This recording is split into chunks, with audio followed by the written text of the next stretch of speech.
Session. Mr. Hamp, let you kick it off. So I do not have an agenda prepared. I thought that this opportunity would be available to receive direction, feedback from the council. All right, I think when we left the last time, we had said we were going to advertise a 9-cent tax increase with your thoughts of 6 cents of that going straight into the reserve fund for the high school. And you had recommended a 1-cent tax increase in your budget. And then we had discussion where we wound up at 9. Is that correct? Recommended 7, 6 and 1, right? Yes. 6 to Right. the school and 1 there. It's Right. 7. My old math Yeah. school I used to go to. All right, so we'll start it off. Who would like to start off with some direction or questions with this morning from council? Doesn't everybody speak at once? Jeff? I'll speak. Okay. I like the fact and I trust the fact that the city manager has many years at looking at the budget and talking to department heads and seeing how things work. And I'm just going to be completely honest.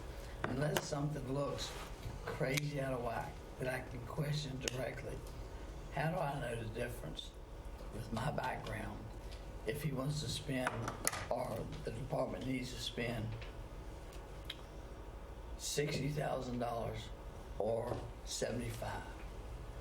What do I know or claim to know about construction costs as a person, or this is too much or this is too little? So I'm only here saying that to say, pardon my voice, that I trust and I see over the year how the budget goes and where the money is spent. So far, I haven't seen where something cost was way out of reach or way underfunded. I know that he knows council's thoughts because we meet regular. I know others, we all have an opportunity to meet regular. So along the way, he'll ask how we feel about something. So when he comes up with a budget recommendation, most of the time, I'm going to agree with most of it. I have questions, always. And that all being said is that when he recommends 7-cent increase, I agree with that based on my past dealings with budgets. And I trust him to do the job that he's been doing. And that's basically it. Thank you, Mr. Freeman. Elzane, you want to work our way around? Sure. I mean, I was supportive of more than 7% because, I just wasn't sure whether or not there was something that we were going to go over or come across that was needing, that additional fund, those additional funds. And so, that's why I was supportive of more than 7%. It's always nice to have that flexibility. Did you have any specific items, though, for your reason to increase it? I think once we start talking about, some of the different departments and what they're asking, then that will come up. But Mr. Marks? Well, I think I maybe was the one who initially suggested that we advertise a 9% tax rate, and I did that not because meaning that I would vote for a 9% tax increase, but we understood we couldn't go down. We couldn't go up above what was advertised, so it gave us some room to talk about some other possibilities, and that's what we're here to do, I guess, today or whenever, between now and the adoption of the final budget. I want to say that despite people coming here and saying that they think their taxes are too low and it needs to be raised, I think they fail to appreciate that the city's budget has gone over the last, I'll say, decade. Mr. Ham can correct me if my figures are not totally accurate, but over the last decade, the city's budget has gone from something like 30 million to 49 million. And that's all been done without the need to raise taxes and impose any further tax burden on our citizens. And we've been able during that time, I feel, to provide a reasonable level of services to our citizens. And I think the city's been run, and I commend Mike and Jim and the others who are administrators for making Waynesboro, I feel, one of the best run urban communities in this state financially. And so I just think that I don't have any pleasure in considering raising taxes, but I understand that the impetus primarily for raising taxes is the fact that we are facing, I don't know, I keep hearing $40 million, whether that's what it will end up costing for the school or not, high school project, but it's an amount that far exceeds any ability for this city to pay as you go. So that means we're going to go into debt, and we already owe about $30 million, as I understand it. A good part of that is for school construction in the past, and we're getting ready to, we're going to have to finance whatever the final figure is at the high school, and we'll be paying that for the next 20 or 30 years without any idea where education is going in that period of time. But be that as it may, that's where we are. And so, while I don't like or take any pleasure in raising taxes, it's not just to be raising taxes. We've got an issue that we have to deal with, but there are other issues too that all of which require money. And I think, our police department is, people talk about it being underfunded and understaffed, talk about the fire department being understaffed and underfunded. We talk about we need more sidewalks, we need this, we need that. And a lot of these things fall into, at least in my thinking, into the core services of what government is organized to do. And so we've got to look at all those priorities and figure out how we can continue to provide a reasonable level of services to our citizens while at the same time restricting as much as possible the burden on them tax-wise. So that's my thoughts. Thank you. Mr. Mayor? Yes, sir. Mr. Marks invited a correction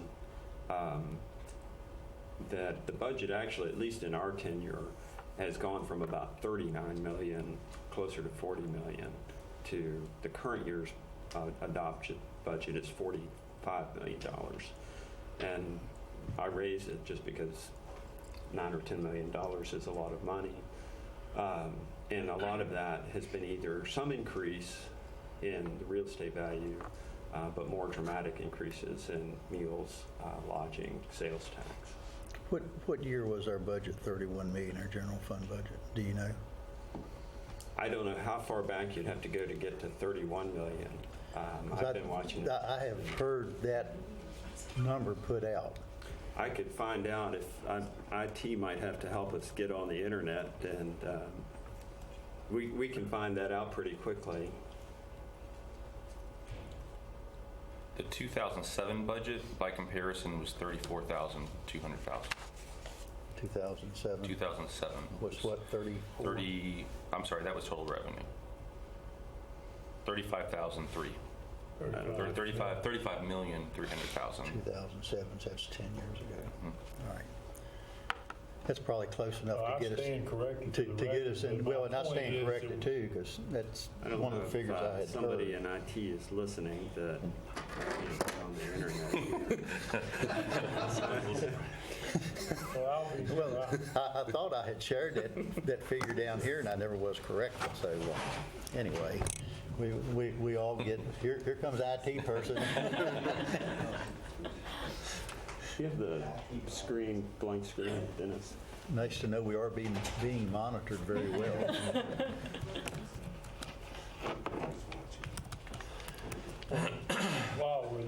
stand corrected for the Well, I record, think, but my let's go point is ahead with our still- conversation, and, because it is a good point, that our revenues have grown not insignificantly, and primarily due to increases in sales and meals and lodging tax, and without a tax rate increase. And so that's absolutely a fact. It's been, what, a decade maybe since the real estate tax rate was raised? Am I The correct in effective that? tax rate, that there was an increase in the tax rate maybe about 2011 or so, but that was to equalize the tax rate. It's not to raise the effective tax rate. Well, I'll retire to my jelly bean bowl. Get down to the real business. As I say, I think maybe we're best served to just move along, and I'll All right. give you a number here in a second. Terry, you're. Well, I've gone over the budget about a half a dozen times at this point, and I do have some specific comments, questions, suggestions that I'd like to offer for consideration. But I think what I've heard from my colleagues to this point are more foundational elements of how we all sort of reviewed the budget. And so I'll just tell you how I'll speak to that and how I've kind of looked at it. Some of the overarching things is I look at a budget in the context of values, not just who we are now, but who we aspire to be as a community. Because if a community is only maintaining what you have at the moment, at a snapshot in time, and not being forward thinking about how you're competitive with your neighbors, your competitors, your regional and statewide competitors, and you examine where your revenue is coming from, you have to correlate what your risk is. You have to assess your risk. And so one of the graphics that I really connected with, and actually I took the liberty of pulling it up, Jim, it's on the PowerPoint. If you just open it up, it's already open. So that pie chart of the real property rate, and that the real property taxes in our city currently represent 40%. So our general revenue is coming from 40% of our budget. The statewide average is 62%.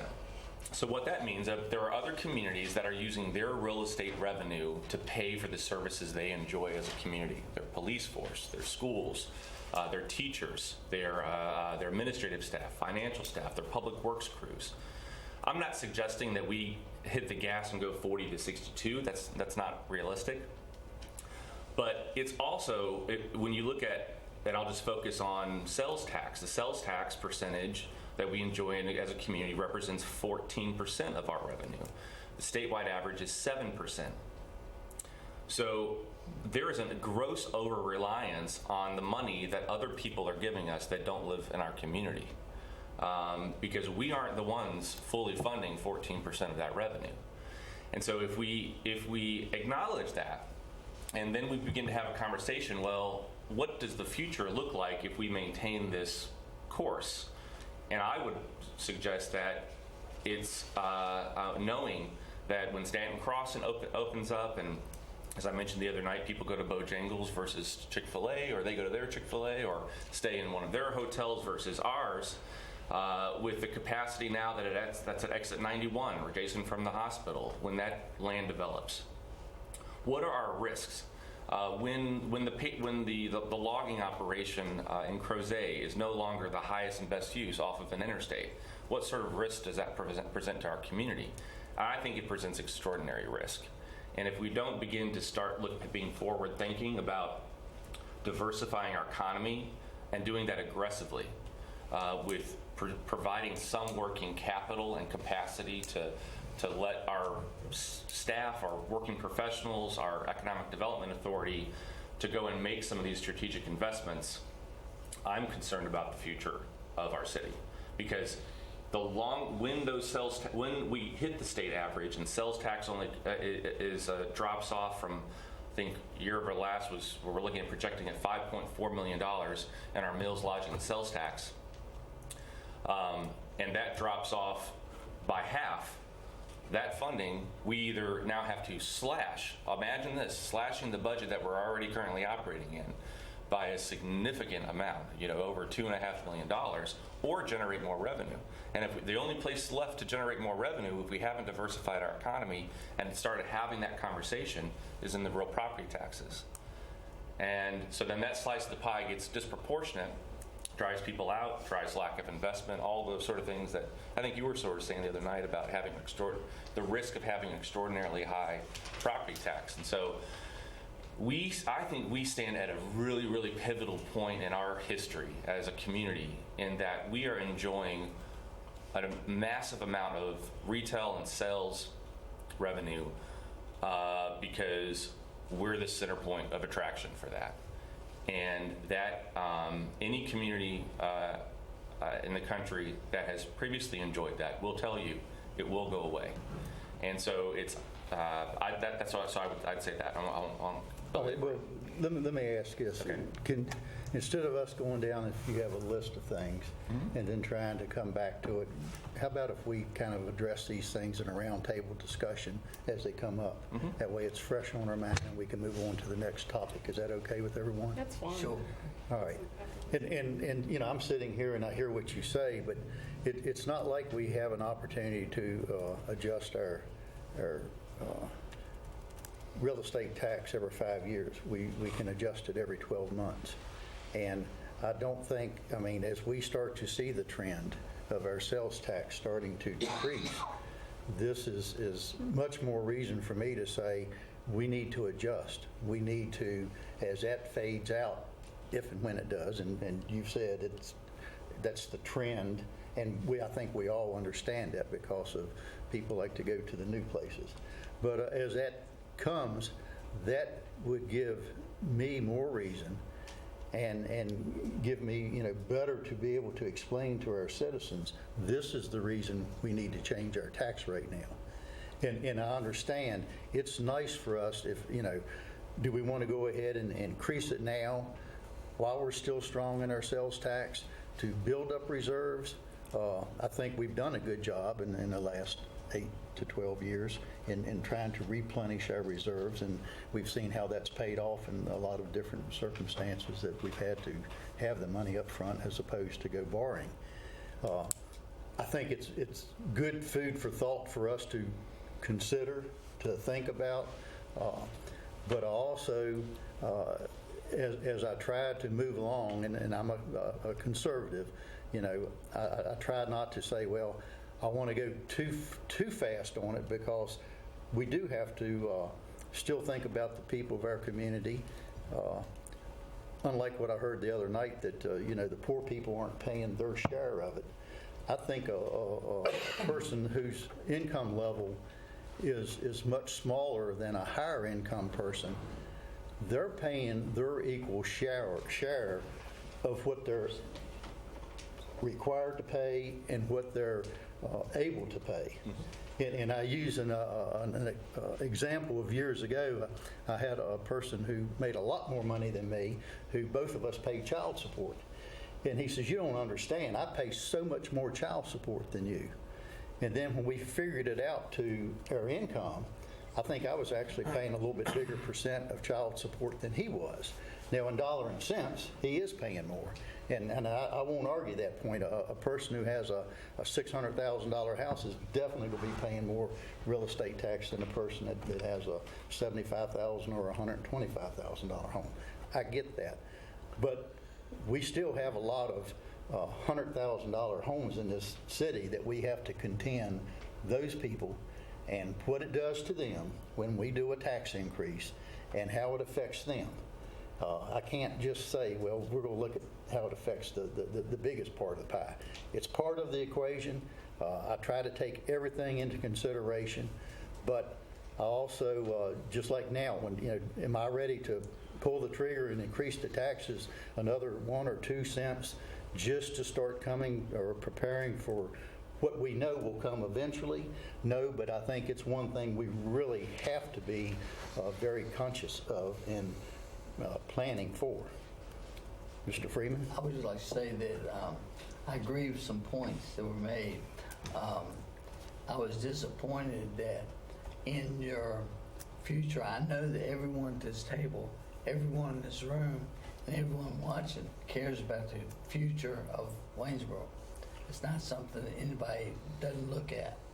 I was disappointed that you talked about the possibility of what the exit of the road is going to bring, and never talked about the possibility of the impact our own industrial park of the road is going to be, because none of us know.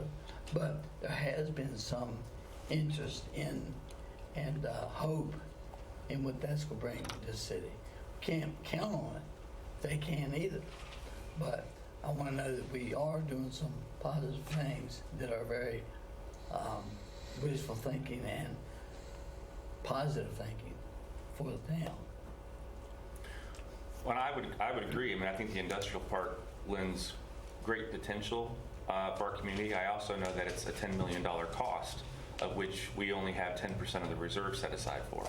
I also know that if we get a big anchor for the industrial park, that doesn't solve the fact that our housing valuations continue to decline in the community, and the assessment. So a penny in Waynesboro generates $171,000 in new revenue. In Stanton, it generates $187,000 in new revenue. In Augusta County, it generates $688,000 in additional revenue. So scale and proportionality is really important because it's not just about a penny rate and whether or not we're equal or less or average than what others are. It's all about valuation.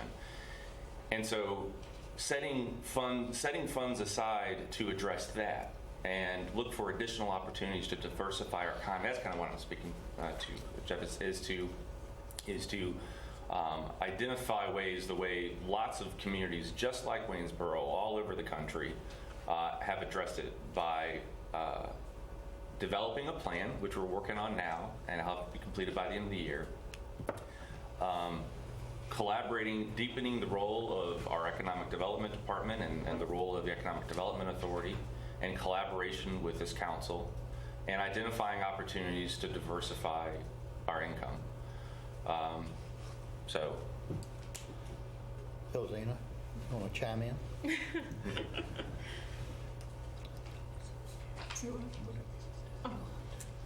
Well, I guess another reason why I was supportive of more than 7% too is because I feel like, yes, we're ahead in some areas, but behind in a lot of other areas. And one being the fact that our city employees are just not being paid enough.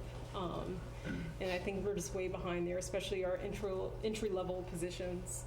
Another thing, I know it's going to come up in conversation soon. We have the Wing Theater that they haven't seen their money yet. And just other projects throughout the city. I know sidewalks is a big concern right now. Every day I'm seeing people walk the roads. I'm just like, I just pray I don't run over them, and I'm talking, Rosser, people are struggling, crossing the street, crossing Rosser to get to Walmart. And so that's another area that I would love to see more funding go to. So. Mr. Marks?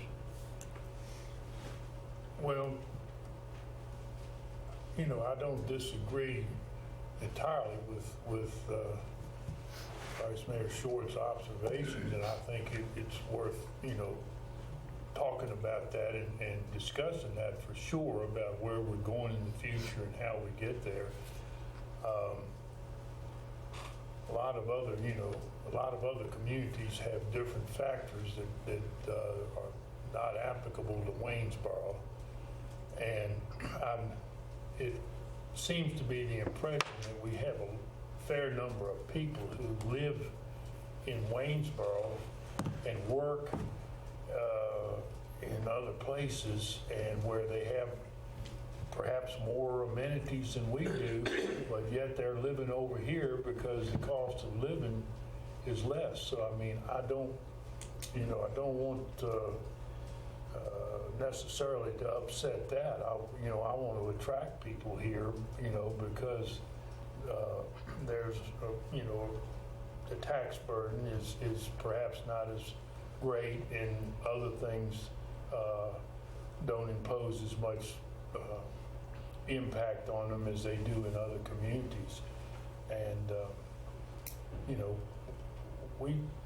when you observe that the 1% rate in Augusta County generates 600,000 as opposed to 171,000 in Waynesboro, we're never going to be able to compete with that. Their tax base is tremendously larger than Waynesboro's, and maybe that shows, what a city's faced with doing, when they're surrounded by a county like Augusta that has a tremendously bigger tax basis and I think gets a lot more subsidization from the state than we do. And so I want to discuss some of the ideas that I know I've discussed with Mr. Short as recently as last night. So I hope, and I think he's got some good ideas that we ought to consider for sure. And so I say let's get to them and see what. Anybody else on this one issue that we just talked? Anybody have any more comments on that? Because, folks, this is the comment time right here. This is when, I don't want to leave this meeting saying, well, we'll have another meeting, and I'd like for us to get it on the table right now. Okay? So, ready? Yeah. Good. I would bookend this to get to a point that you made, is that I also consider myself to be physically conservative in the sense of, the other night we know the statewide average for cities in Virginia was $1.04, right? That's $1.04. So I didn't say $1.04 because how do we build trust in our community by asking to go to the average and not have one game plan of how we're going to do it? So what I've kind of done, and I appreciate everybody's time and the conversations that we've had over the last couple of weeks about trying to build some capacity in our organization to pivot and make immediate investments to seize on opportunities. And so that's why it wasn't $1.04. So we're all singing, I think, relatively off the same page. And I will add, while we're at this point, we've had some good fortune in years past. We've had money that we had not planned on that came our way that we were able to use to maintain where we were at. And we might, probably won't have that same good fortune in years to come. And as those years come, I think the people are going to have to be prepared to see the tax rate go up, to compensate for the things that we've been fortunate enough to have in the last couple years. And one example is the town center money is new to our budget this year, About 800,000. About 800,000, which is a little over a 4% tax increase. If we were doing to get that 800,000 into our budget, we would have to be raising the taxes right now 4.5 cents. 4.5 cents to enjoy that same amount. And so that's into our budget this year, and Mr. Hamp's already said he's had places for it to go in preparing the budget. So I hear what you're saying, and I agree, and it's coming. And I reckon with me, it's just going to be to what pace I'm willing to say I'm 100% with it. I can sometimes be pulled in, and I might be dragging my feet, but I'll get there. Yeah. But so to your point and to your credit, you're looking ahead because these things are coming, and we have to be prepared, and this is the best time to be having that conversation. So next. What did you want to go through? Yeah, let's just the list. Yeah, okay. yeah. Because I think by the time you're done, we're probably going to cover 90-some% of what we probably are already thinking. So, okay. Well, appreciate it. So what I did is when we had the meeting, and the reason I threw out 92 was because I was trying to build capacity to around $400,000 to create an economic opportunity fund, and that economic opportunity fund would be immediate funds that are available to go and execute and incentivize growth, stimulate economic activity in key parts of our community, to then build on private development. So you stimulate with a little bit of public investment to generate private growth. Great examples of that, and I won't go too far, is that Walmart comes on, suddenly Lowe's wants to be there. Lowe's comes online, suddenly Home Depot wants to be there. That investment begets investment. And so in that way, so we look at areas of our community that have not had any sort of meaningful growth for a really, really long time, or have had very minimal growth. And how could we accelerate that as a community? Because others are. And so that's the effort that I took on. Who do we want to be? What's our entrepreneurial spirit? What are we willing? Are we a community willing to take risks? And how will we show it? So one of the first initiatives, so I did kind of an add delete list off of it. I think I would also echo Mr. Freeman and Ms. Anderson and everybody's comment about staff's ability and my own personal deep appreciation for all the work that you all have put into it. This add delete list is not about that's a bad idea, or this is a great idea or a terrible idea. This is about what do we have to maintain, what doesn't generate new earning potential for the community, and then having that conversation. So first case in point is Grow Waynesboro. So Grow Waynesboro, we've enjoyed 2 years of that program that has been largely subsidized with outside grant resources, and is not will not be available in the upcoming budget year. Now, we've already identified, I think, 5 businesses through this program, and from manufacturing to storefront businesses to wedding planning companies and then of course tomorrow night over at Basic City, 7 o'clock I think it is pitch night for and we'll hopefully identify another 2 or 3 new businesses and specifically targeted for our downtown storefronts. That is exciting, and we have won awards for that program. We have generated a lot of buzz in the region, and I think something we ought to continue. So what I would ask is that we consider doing make an investment into that program. I can speak to real figures, or Yes, go otherwise. ahead. I'd like to So $60,000 dedicated to Grow Waynesboro, which is nearly identical. I think this year we're investing $72,500. And I guess I would look for staff's recommendation, because I don't want this to be a process where we're saying, well, go make this $60,000. Right? If it comes back and says, right now we're talking about values, we're communicating our values back to staff, and if you say, to really run this program, you really need 72, well then let's find capacity to get to that 72, if you think that makes sense. Because somebody somehow got to 72.5 this year. All right, So, I'm sorry, sir. I was going to say, let's take them and go around. Well, I was going to say I'd prefer to get everything at once and then prioritize and figure out, because I don't want to trip myself up. Unfortunately, you're not running the meeting. Unfortunately, I'm not running the meeting. And I'm just giving Mr. Ham. It's better for me and get clear in my mind, because as we get 10 things down, I'm going to forget my train of thought here.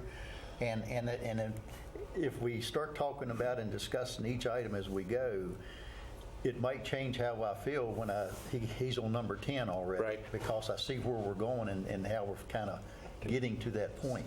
Can I ask for a point of clarity? Because what the crux of the issue is that how are we intending to pay for that 60,000 additional? Well, that's part of the discussion we need to have. We either need to say what he has recommended, and if we're going to take some stuff out of his recommendation to have money that you could say, I'd rather use it this way, or we have to say, we got to go up another penny. Right. So from the staff perspective, I don't want to speak for Mr. Ham, but more as an operational guy that helps departments assemble budgets.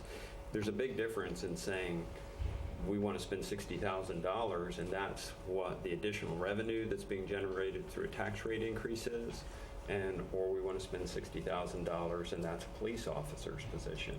Because I would say if the council wants to raise revenue and this is how you want to spend it, that's your choice, absolutely. if you want to reduce a police officer's position in lieu of it, that's also your choice, but I would probably say I wouldn't recommend you do that. So I think that gets to be part of it is, do we start with here's what we want to do, and we'll all say Grow Waynesboro is a great program. We've had some good success with Grow Waynesboro. We have to recognize that the folks who come to us through Grow Waynesboro oftentimes are the riskiest business investments, so to speak, and that's how they end up in a program like Grow Waynesboro. And so as we look at the different small business loan programs we have, and we look at Grow Waynesboro, we have a higher failure rate than is typical in other businesses, and that's why they end up in these programs. But we have some real success stories. I mean, we have some businesses who we can point to and say, that's why you have Grow Waynesboro, because of that success. But again, we as government take it on because there's a risk there that bankers aren't willing to take on. And so what are we trading for is, I guess, what I get down to, and trying to recommend to the council one way or the other with full recognition, acknowledgement that this is your choice. If you tell us we want to eliminate a police officer's position or anything else in this budget to accommodate it, then that is what we do.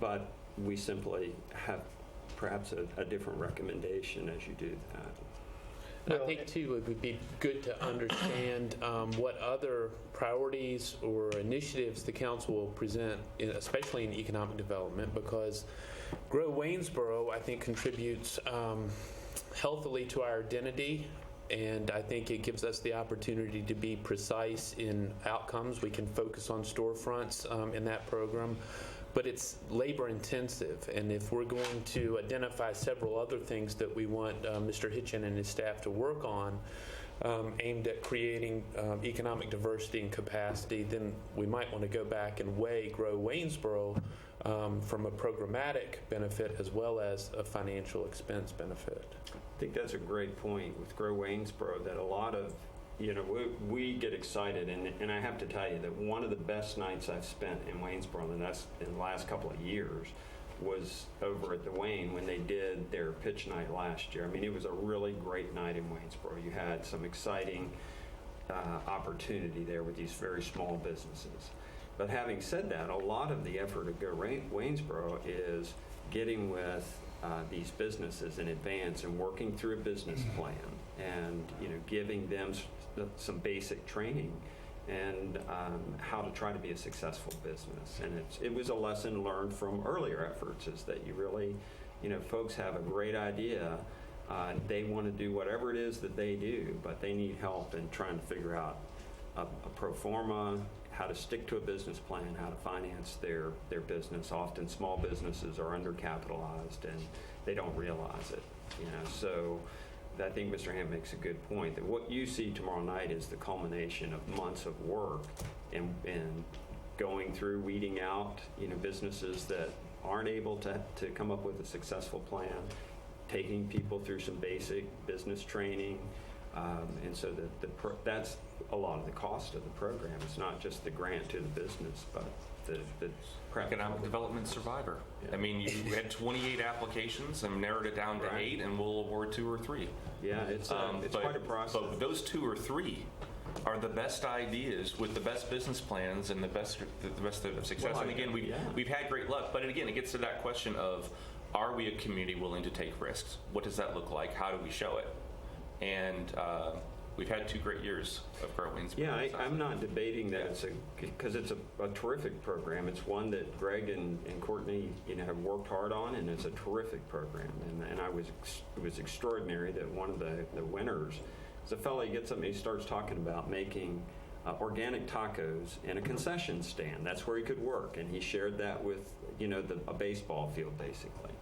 And he needed to expand. He wanted to have, set up a kitchen, all these kind of things. And they asked him, well, he's selling to grocery stores and to some restaurants in the area. And they said, well, what was your gross last year? And he said, $100,000. And I about fell on my seat. This guy's made $100,000 in a concession stand. And so it was a great investment. And he's over at the South River Complex now. He's taken, his business is in Waynesboro. So it's a great, great program. I think my only point is that as we go through these, this is a balancing act. You can I keep saying with budgets, you can have anything you want, but you probably can't have everything you want. And it's, we'll do it however you want. I think it is easier to sort of talk about an issue as it comes up, but then we may come back around and say, well, wait a second, is it that or is it this? And our ideas. Well, and I'm not saying we're going to make a decision as we go, but it gets tossed out because we might have something in this discussion at this moment that would change our discussion had we just went through boom, boom, boom down to the bottom. Yeah. So, and I want to echo kind of what Mr. Freeman said at the start of this. I'm not. My intention's not to sit here and go, all right, the five of us, we're going to say what it is, and that's the end of the story here, because Mr. Hamp's job is to present his recommendation along with his staff, and that's not something he did last weekend. He's been working on this. Weeks sometimes come up and we might question a particular item in his budget, and we find out we only know 10 or 20% of the topic and how he got to this is why it needs to be this. And so this is probably a real good educational time for us to really understand the budget, because this is not my first budget run, but this is probably going to be the first one that we've gone into this kind of detail, because in all the budget sessions I've been in, there might be one or two or three kind of small discussions, but we haven't really had this type of conversation. And then down the road, when somebody on council would say, well, who voted on that? You'd say you did, and it was in his budget, and it said on page 47, the note at the bottom, this is why. And so and I'm guilty. I'm not pointing fingers to anybody. I'm talking about myself. This is a good thing for us to be going through. Absolutely. Right. And it's your budget. At the end of the day, it goes from being a manager's budget to the council's budget. Okay. So do we want to go around? Yeah, and I would add one point of clarification, at least how I look at it, is I don't look, and you will at no point hear me talk today about exchanging this for that, because that's a false choice. Because I've identified $383,600 worth of deletes and $224,000 worth of adds. So leaving that remaining of $159,600 plus the additional 2 cents, which gets us a capacity of $501,600. So that capacity, then we can have a conversation about choices. But this isn't about, well, we're not going to do this so we can fund this. This is about generating capacity overall in the budget, and then talking about values and what are the risks and what are the investments we want to make. Okay. So we were talking about the Grow Waynesboro. Yeah. So I keep where I'm at. No, that makes sense. And do y'all mind if I keep going around this, Mr. Freeman? It's a good program. What I'd like to see, if it's possible, is what kind of numbers we're talking about. That's almost getting in the weeds, so to speak. But I'd like to know things about maybe man hours involved and some of the other stuff. I'd like to see an overview of the whole project. Also, I would like to have some kind of rules on how often a person can present an idea. If he got turned down 1 year, does he have to wait a third year before he approaches it again? Because we don't want to lose the idea if it's a great one, but we don't want to have it build every year and have the same time invested. So there should be some kind of rules involved with that, in my opinion. Does anybody know if there is a stipulation? We're just going to look very quickly and see. There's a set of rules, guidelines for application and the requirements, then what you have to go through. But right. I don't recall that there was that you had to take that you couldn't apply the next year. I don't recall. I saw were very good, and it was rules where they had to spend time in classes and things like that. And because I had calls and I had chats with concerned citizens that that money was just handed over, and when they started their business, they didn't need help.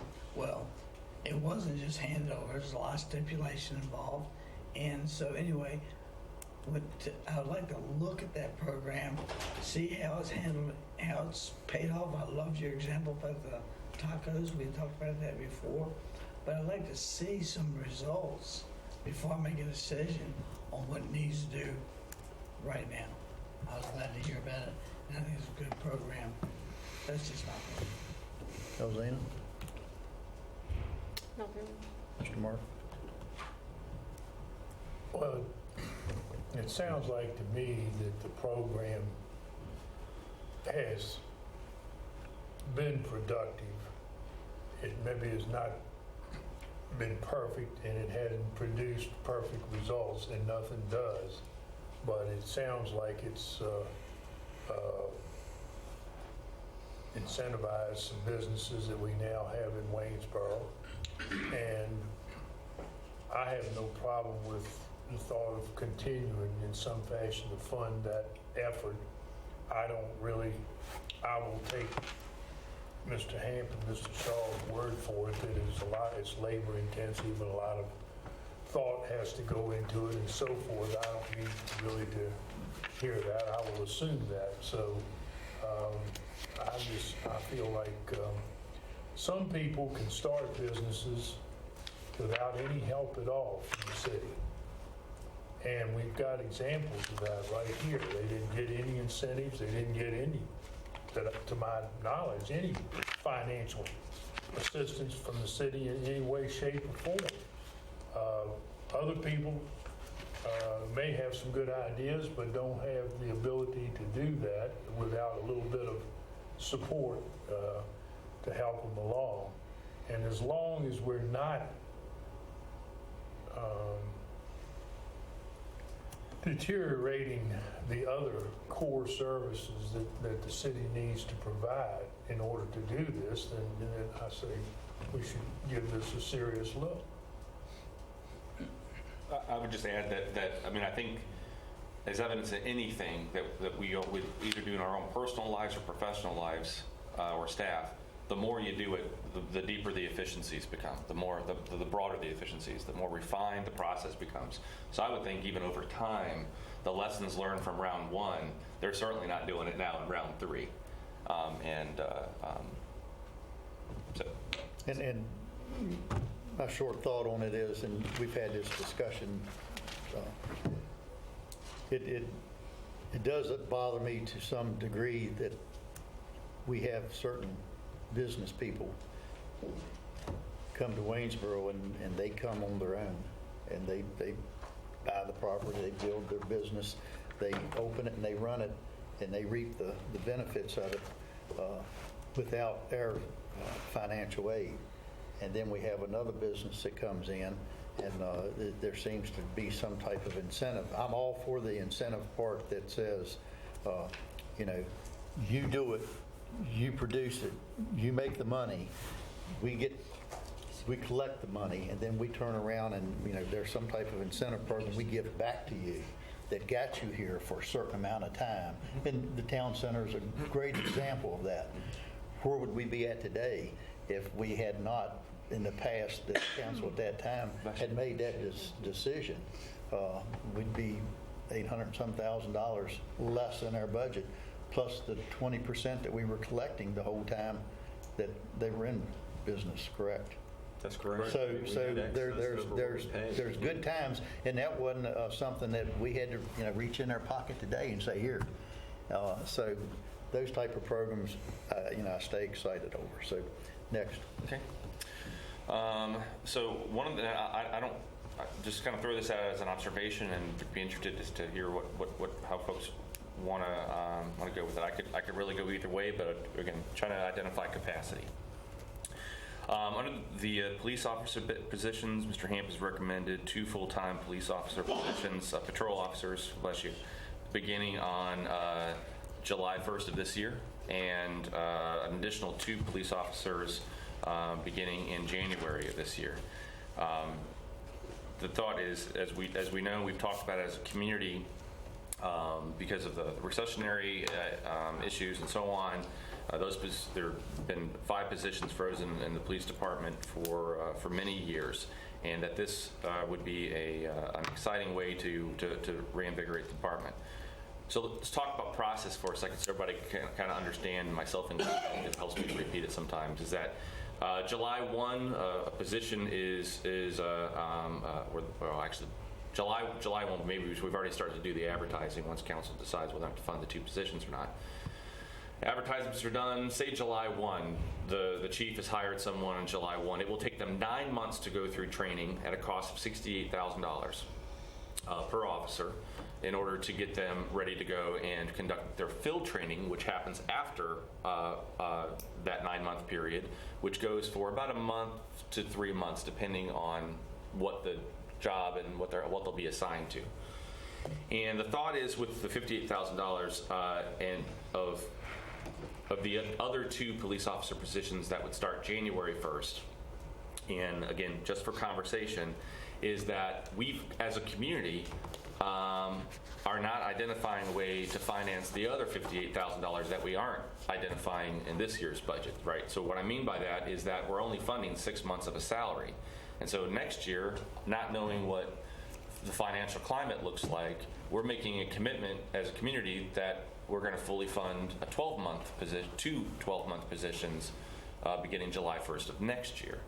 So what I would offer is, or the question I would ask of everybody is, how do you feel about getting the 2 positions on board July 1 of this year and delaying, because of the fact that you've got the academy and then you've got your field training, and then delaying the conversation about the additional 2 police officers next July. And so by doing that, you create $58,000 of capacity in your budget this year. All right, and I think I'd ask the city manager a couple questions in reference to that. One would be, and you say I heard you say it takes 9 months from the date you're hired to get you to where you go into the FTO program. Now, I know I'm getting older and I've been out of law enforcement for several years, but it wasn't anything like that. You got hired and you stayed on the street with another uniformed officer until you got into the academy, because you hadn't been trained. And then once you went to the academy, is that a 16-week or? It's 3 or 4 months, yes, sir. 3 or 4 months. So if you get hired and there's an opening and you get into the police academy for 3.5 months, okay, split it with you. What are they doing the other 5.5 months waiting to get into FTO? So what we typically do, is that we don't bring people on until an academy is about ready to start. So we'll bring them on a week. I'm not familiar with the specific details, but we don't bring them on significantly in advance of that academy 6 months before an academy. Right, that's correct. And then, so we bring them on, and then they go to the academy, which is 3 to 4 months. But he's saying it's 9 months before they get into FTO. What I remember, when you came out of the academy, that's when you went into the FTO program. Because it's no use to sit there for another 4 months just riding around with somebody. That was your training in FTO. It's my belief that as long as there's an FTO officer available, then you would transition almost immediately from academy to the field training. Do you know how many FTO officers we have now on staff? I don't know immediately today. I think the last time I checked, we had 4. Okay. Do you know? Yeah, I was going to say 4 or 5. And my other question to you was, in vacancies, it would seem kind of silly if we would approve 4 more vacancies if we haven't been able to fill the vacancies that we currently have that have been funded. Do you know if we've been filling those in a timely fashion? I mean, yes. The chief has expressed that the pool, the qualification of the candidates and the number of candidates is not what it used to be, but we've never passed on an opportunity for a position that was funded simply because there weren't sufficient or sufficiently qualified candidates. so I reckon to your point is, do we put it in the budget now And we know we probably, I think the chief had said he'd like to hire 2 and not hire all 4 at once, but When we discussed in preparing the budget, if we presented 4 funded positions, how would he prefer to bring them on? He expressed 2 and 2. 2 and 2 in 2. July and 2 in January. okay. And so in trying to build up the police department, I'm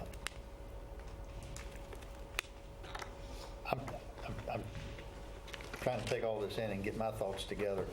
I would probably prefer that we would approve the 4, simply because I would hate to see us in January have the opportunity to advertise hiring, have 2 good candidates come and say, well, we're not going to have this really funded until next July. And then we lose an opportunity to have some good people there that we might not get the next round of hiring. And because it's funded there, doesn't mean that we're going to spend it. And if we find out that that come January, they do their hiring process and they find out they have nobody to hire, we've got that extra money. It doesn't have to stay sitting there. That's when Mr. Hamp could come and say, you know, guys, we need to do a repair to the street sweeper, or we need to do this, or we need to try to anything. The money's available, and it's not going to just say, well, it's we can still put it to good use. Correct. Mr. Freeman, do you have anything else to add to? No, sir. Okay. Mr. Freeman? I would like to make a couple comments. One is, I believe we need to seriously consider paying the police officers more. I hate to see them gone. I hate to see it when they leave.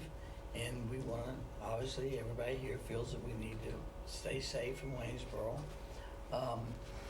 A question I have, because I just would like to know, how much now overtime do our police use?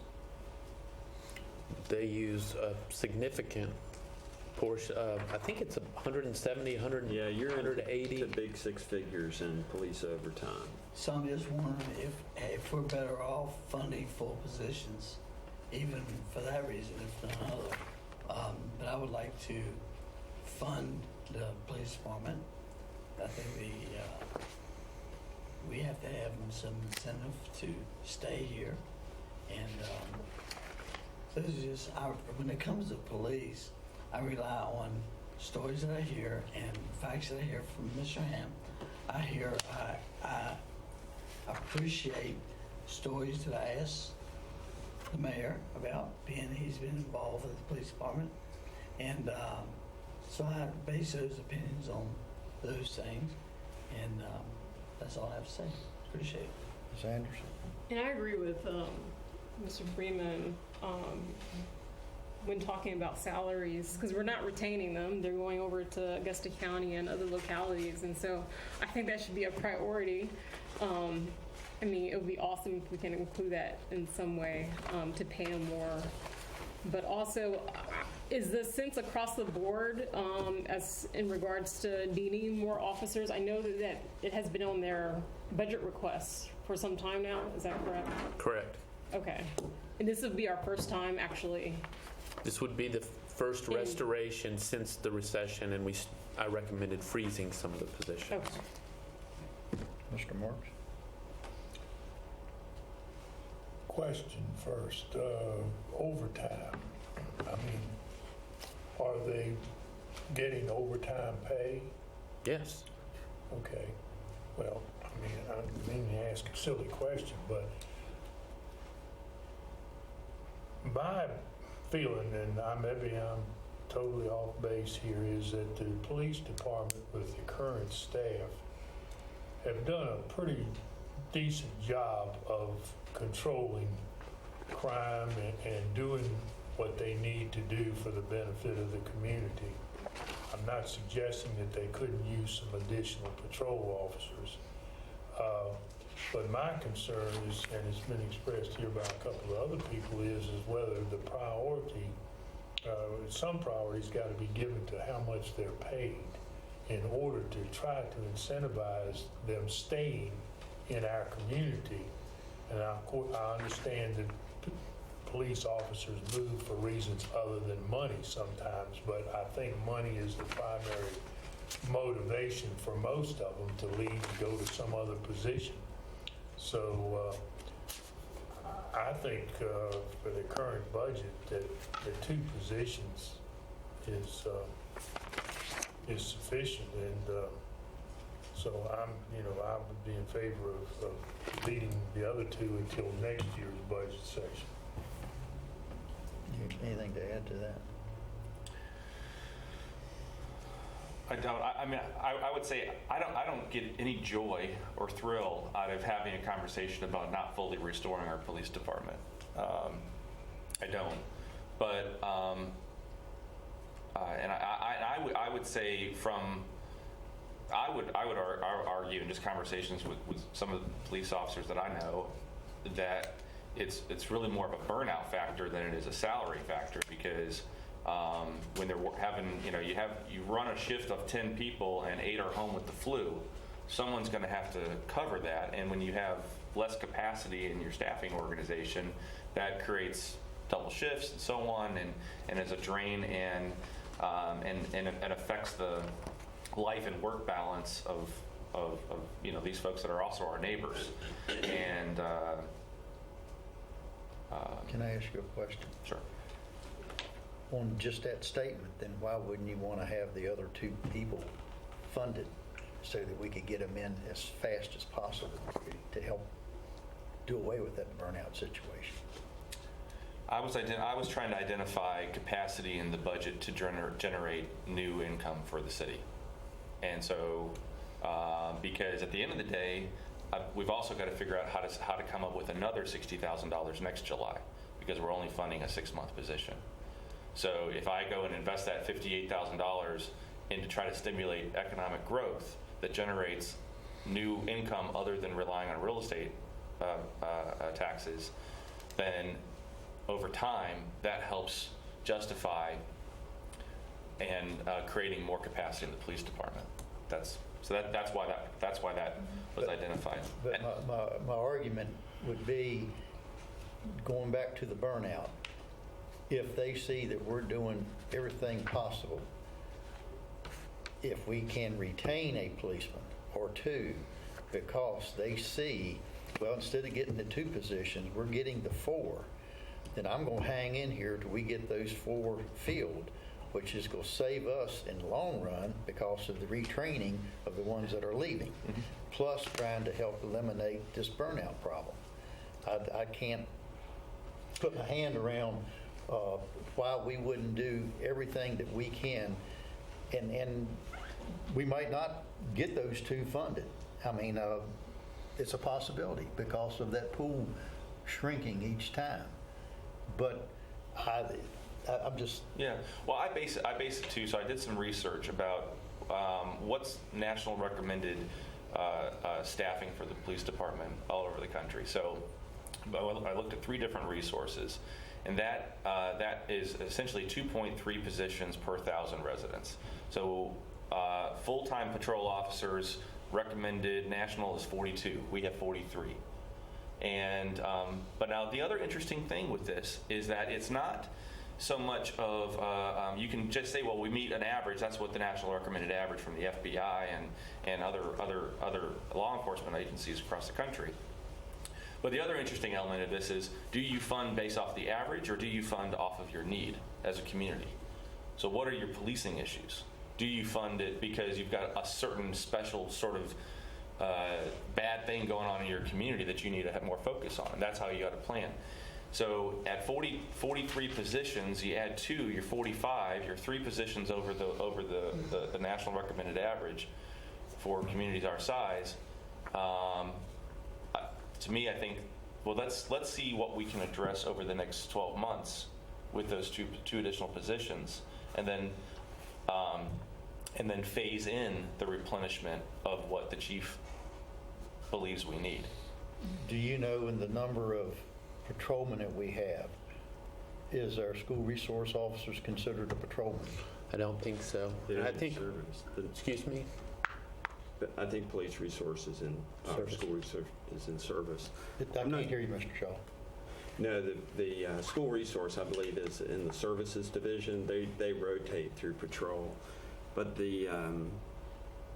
what was budgeted, the current base employee patrol officers we have is 28. So are you talking about sworn officers or patrol officers? Well, the recommended was full-time patrol officers.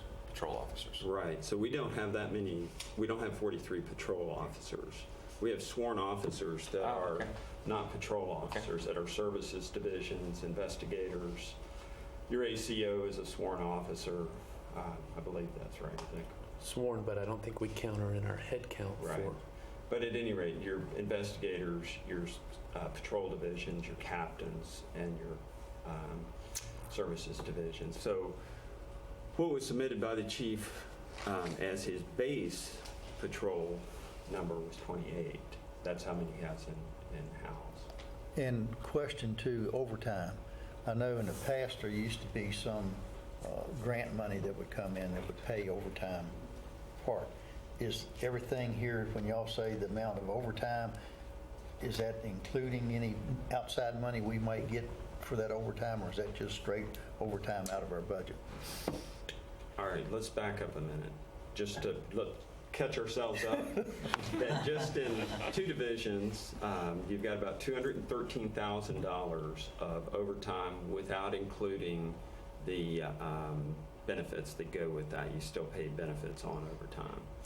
Police funding is a little hard. I know, for instance, like we would do certain special events pay us for the police officers to be present. I think the YMCA did that. Some of the downtown events did that. And then we also receive funds from the state. That's just the general, state compensation for police officers. But I'm not familiar with a specific grant. So there's a DMV grant that comes with a specific rate, and I think there is or used to be a HUD grant that came with a specific rate. And then if you're caught on a longer shift, you're just going to work your FSLA calculated rate that we would come to time and a half. But yes, there are blended rates in that total overtime number. So that's just not a... That's not just our sort of, I had to work longer than I planned to. That's right, because I was talking to Human Resource the other day that there was a couple of grants where you have to pay the officer a certain wage above what we would normally pay if you receive that grant money. So they get essentially a stipend for doing that work. Any other questions on that part? Next. Maybe if we could have a breakdown of the patrol officers and the breakout of the department. Sure. As a conversation piece. There's a recommended administrative assistant position for the planning department at a cost of $48,000. I would recommend not to fund that this year. What was that again, sir? It's a recommended administrative assistant position for the planning department. And of course, this is again in concert with the establishment of the community development department. This position, as I understand it, would serve not just an individual planning department, but really could serve the community development department as a whole. Correct me if I'm wrong. Correct. That's correct. Okay. Go ahead. Yes, sir. The observation I would make is that I think the community development initiative was identified not only by staff but confirmed by the city council.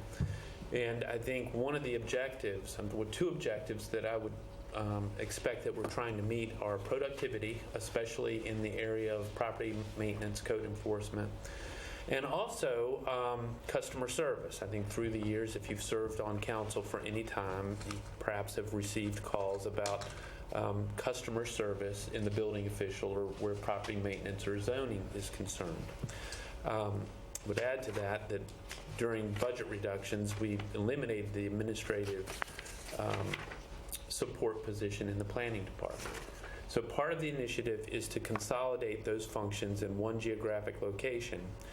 And the concern that I would have is that by reducing or eliminating funding for that position, that you really undercut to a certain extent your ability to deliver effective customer service, that you have to the extent that you've heard that it's difficult to get someone on the phone in the building official's office, consider that if we're successful in implementing this, you're going to have additional calls due to additional productivity and additional administrative support associated with property maintenance enforcement.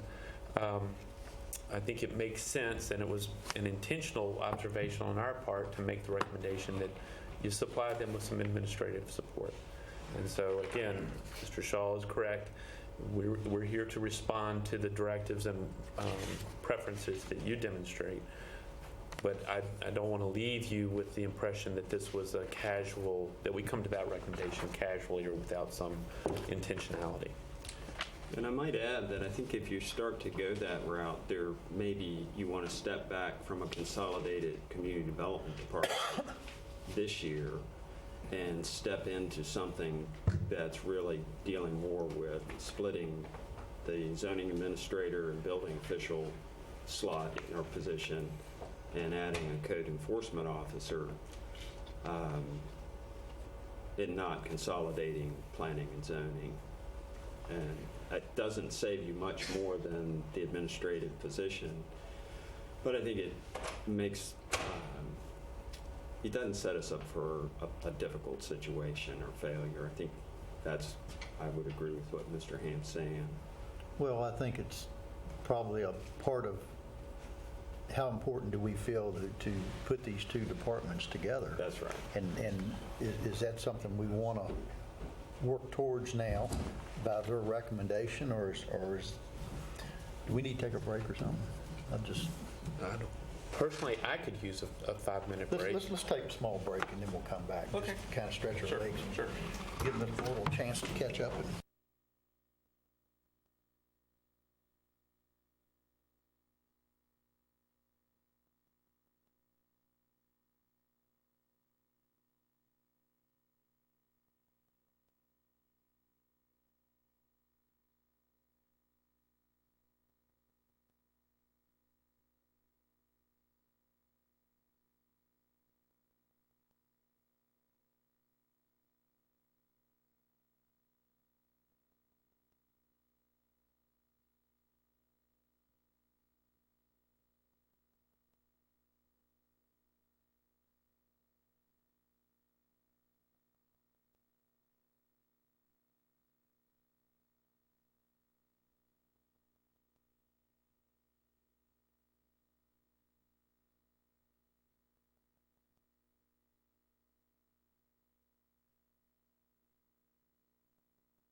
Yes, I Can think. we do that? Yes.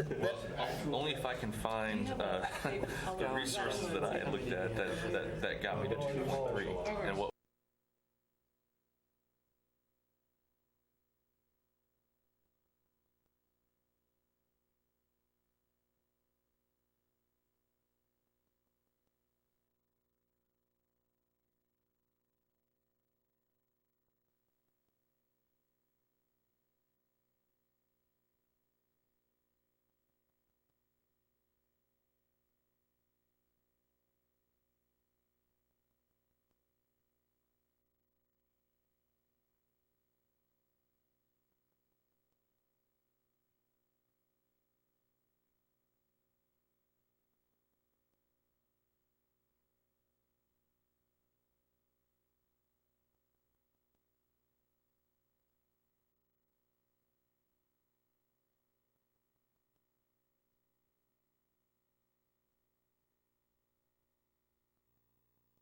Is in the interest of giving you information as much as we can that you've asked for today, rather than having to go back and do research and all of that.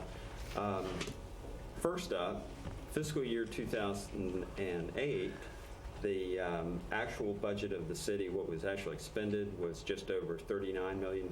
In 2007, is a bit of a confusing year that the budget was more than 35 million, but the actual expenditure and revenue was more than 43 million because it looks like there was receipt of bonds. So the current fiscal year budget is just over 45 million. So we've gone from 39 million to 45 in a period of 9 years. The Grow Waynesboro requirements are really quite simple. You were required to go to a workshop in January. You were required to take an 8-week business planning course. At the end of the 8-week course, you go to a sort of a pre-pitch workshop to shape up your final pitch, which will occur tomorrow evening. So the requirements are really quite simple, if you can make it through that, and a lot of people have not, that's all that's required. In terms of how much time, I'm not sure how able we'll be to quantify that, but if you'd like Mr. Hitchin to come in and speak to council, I think we can certainly arrange that. In terms of police staffing, Mr. Shaw, what did we spend last year on that program? $72,500. Of our own money? No, No, this is the grant. A portion of that was grant money, and a portion of it was city resource. Okay. Do you know how much for city resource? I think 12,500. Yeah, that sounds From our about end. right. The bulk of it is from grant. Okay. Are we hearing that these grants, can't get these grants anymore? Well, it comes from a grant source that will be available, but different communities propose different uses for these grant funds, and so we've been to the well twice. It doesn't mean that the grant resource won't be there. It just, we may run our course, so to speak. At a certain point, they move on to other localities. So I don't know that I'm in the best position to say yes or no. It's a competitive grant program. And then in terms of police positions, we have 55 positions in the police department. One is currently vacant.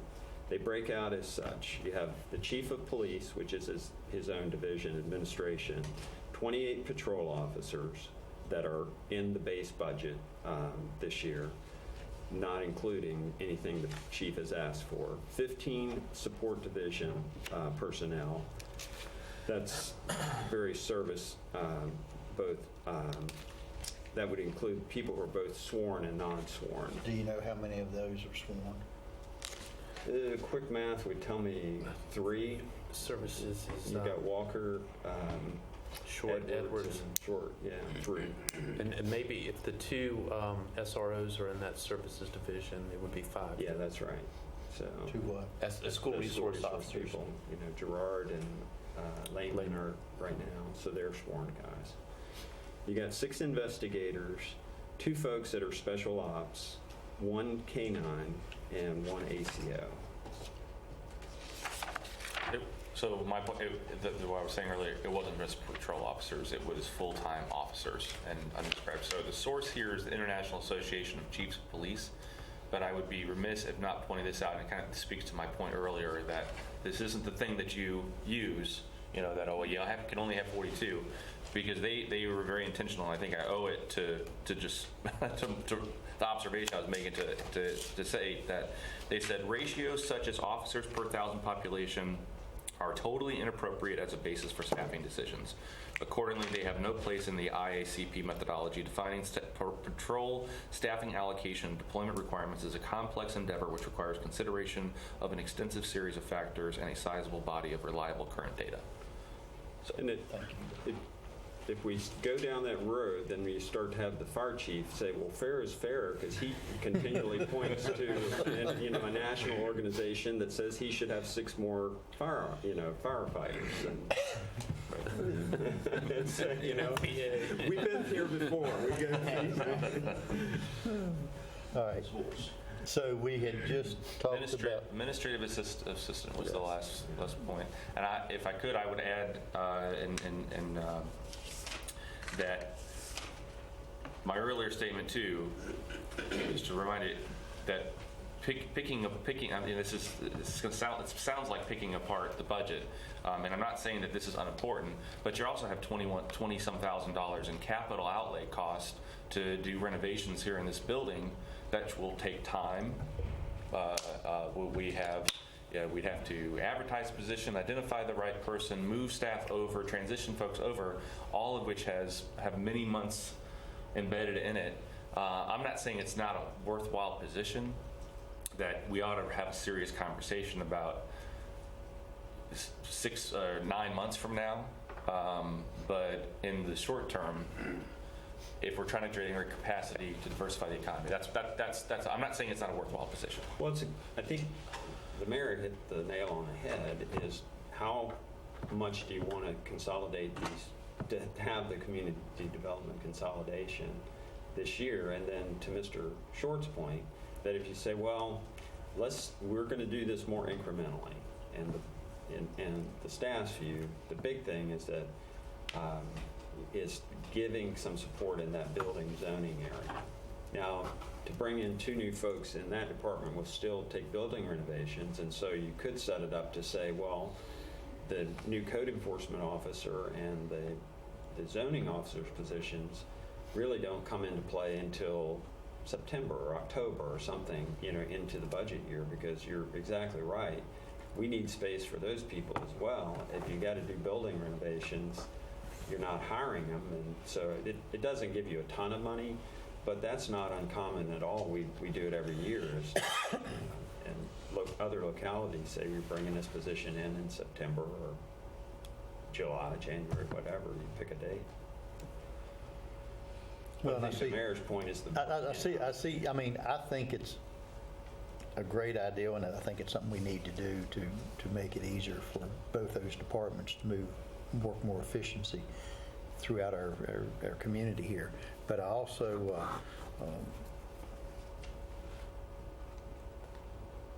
see the point of why have the position there and funded if we're not going to be ready for them, and to that point.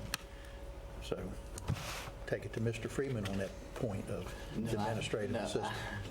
I like but we should combine, I think, just like recommended. I also point out that the city manager is correct. The most accepted tax time now is when I hear from most citizens about complaints that they've had to deal with in the past. And if this helps that situation, helps them get their questions answered sooner, and maybe more appropriately here, I would have to admit that would take a lot less calls, a lot less complaints, and I would be all for that. It's fine. Ms. Anderson? I'm good. Mr. Marks? Well, I think we all agree that we need some improvement in code enforcement and maybe customer service. And so, trying to build that capacity to accomplish those things is a good idea. It needs to be done. Whether it needs to be done, all of it needs to be done in this budget year or not, I'm not really sure, to tell you the truth. Well, I think it's a consensus, we want to move forward with the program Yeah. and the putting them together. Yeah. It's just to what extent do we want to go ahead and put that position in now, knowing that it's probably not going to get filled until latter part of this year, if then, I reckon. Yeah, if things move quickly. You're talking about September, October. So is that something we want to keep in the budget? I mean, that's kind of where we're at. Well, we're creating three positions, and so. Well, two of them aren't they, the people out on the, Right, so that's we get code enforcement and then a zoning administrator. And so I look at it as a phasing in, and the reason I like funding an additional code enforcement officer and the zoning is because that's boots on the ground. That's face-to-face contact. Those are people that are going to work through and assist our customers face-to-face. And not to say that that administrative position doesn't add value. I would love to see in the budget recommendation next year, listen, phone is ringing off the hook. This is not efficient. The folks that we're looking to do all this work are being swamped with all this additional legwork of all the phone calls. We really need to add some capacity to that. That's a much more compelling argument than, hey, we're creating this organization and we need to fully staff it all up front. good point. So what's the consensus? What do we, I'm trying to give them some kind of thought when we finish up here today, that they'll have a better understanding of where we're coming at for our next meeting. I mean, if we're able to handle the increase in complaints and phone calls without the position being filled this time around, then, I'm for holding off. But If I understand the proposition or the intention, the money stays in the budget. It's just a matter of how it's applied. Well, that gets to the closing argument, if you will, at the end of this is the creation of the Economic Opportunity Reserve Fund. And so what I'm drilling down the list to create capacity to fund that initiative. So, but if the question, if we don't reach final conclusion here, the money stays in, and when, to the extent that we don't, for that period of time that the position is not filled, the council can say we would like those designate those vacancy savings for if we're headed to the final argument. Correct. So you're looking for that position has value, keeping it part of your org chart, but leaving it vacant until such time that we release funds for it. Is that what you're saying? You have to budget them either to spend the money now or not. So what we're really driving towards is an add-delete list. And so what we have so far as proposed in add is $60,000 for Grow Waynesboro. On the delete side are the value of 2 police positions and the secretarial or administrative position in the zoning department. Right, but keeping it as part of the overall organization chart, or the new org chart. Yes, that there have been times council creates a position that's not funded. Mm-hmm. But I think what I would suggest is it doesn't make sense then to also put the planners in the office without the admin position. Because what you end up doing is having people you're paying a fair salary to answer phones and do administrative work. And it increases because already at the building office, you have one lady who's really a permit technician. She's the person who's issuing permits. She's answering phones. If she goes to lunch, takes a day off, can't get to the phone that's ringing because she's dealing with somebody, a builder, contractor at the desk, then you have a building official, building inspector, a zoning technician who are picking up that slack, and they're doing administrative things beyond that are just a lot of the clerical things that go with sending out certified letters and all of that. So some of it is, where do you want their time spent? more than just, is there so much to do they can't do it? It's more, well, if they're spending some percentage of their time that you pay, trying to think through, let's just pull a hypothetical. You're paying around $40,000 to have somebody who's doing clerical stuff that you could pay somebody $28,000 to $30,000 for. And that's what's happening now. That's what happens today. And we're needing this person at the end of this year, you're saying, like it's... Well, if you were to consolidate community development, which means planning, zoning, building, code enforcement, and the planning department, GIS technician, all come into one shared department. We still haven't identified a director for that department. That's not funded. Then we're saying, yes, we think you need the administrative help to make that work. But they also have to have a space. We don't have a space to put them right now, so you'd have to do building renovations. And that's where we stumbled years back. The council actually funded a zoning administrator, but we never could put people in the same office, and the position went unfilled. Do we still have space over at the trailers over close to Winnie Hills? Do we No. still have...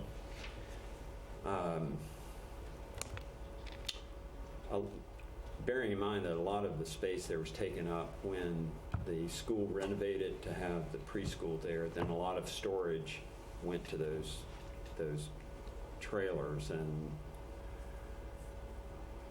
I have to think through that, but I'm not sure I don't see that as being a great fit for us. So what I would offer is that what I'm proposing is no different than if we hired someone and they quit the next week and the position that was left unfunded was unfilled for 12 months. I'm not saying the position doesn't add value. It doesn't mean that we don't do the consolidation. It doesn't mean people aren't sitting in the same room. It means that we're adding 2 positions, which creates capacity and additional customer service for our city and people that want to do business in our city. And we don't make it 100% perfect in this first year. Well, and I think, don't we always, our budget is a guideline for us to work through, and we've set aside that amount of money to try to get us to next year. Sometimes things come up and we have to go into reserves. Sometimes some of the savings that we had because we didn't fund a position or a particular item on our budget, we've used those funds to take care of something else before the year's end out. Correct. And, I'm sitting here thinking, like, if we don't get to the point of where you're talking, you wanted to do a $400,000 economic development fund, it might be a smaller fund, but something might come along in this year that's not funded over here, that we've budgeted the money, we have the money, Right. that we could always say, recommend, let's take that money here that we haven't spent and move it over here, even though it was underfunded maybe. So it's not like it's a done. It's not like it's a done deal. It's a dead deal or anything like that. It's just places that we're trying to prioritize where we need to put our funds at and what we need to have in the. Yeah, we spend this $20,000 on capital outlay, get the renovations in place, get the staffing positions, the 2 additional staffing positions in place, consolidate, share working space together, and 6 months from now they come back and say, Terry was crazy. That was a terrible idea. We absolutely have to have this person. Well, then let's have that conversation, and we can divert those. We can then pull that out of this. We're not. Yeah. I'd advise that that's not a very sound way to budget. I think that at this point in time, if what you're trying to do is establish a budget that then goes back to being Mr. Hamp's budget, and if the council wants to somehow continue to pull in and out of that budget, that's not a very sound budget. So what we need to decide is, if you don't want to fund that position because you want to save the money for something else, then it goes on a delete list. If the council in a subsequent activity says, we want to create this department, it's your job, your responsibility to say, here's how we want this department to look, but we didn't fund these positions, And then in a future budget year, we come back with a proposal to fund those positions. But I've been in the position where councils didn't want to make the decision, and it led to bad financial choices on the part of the community.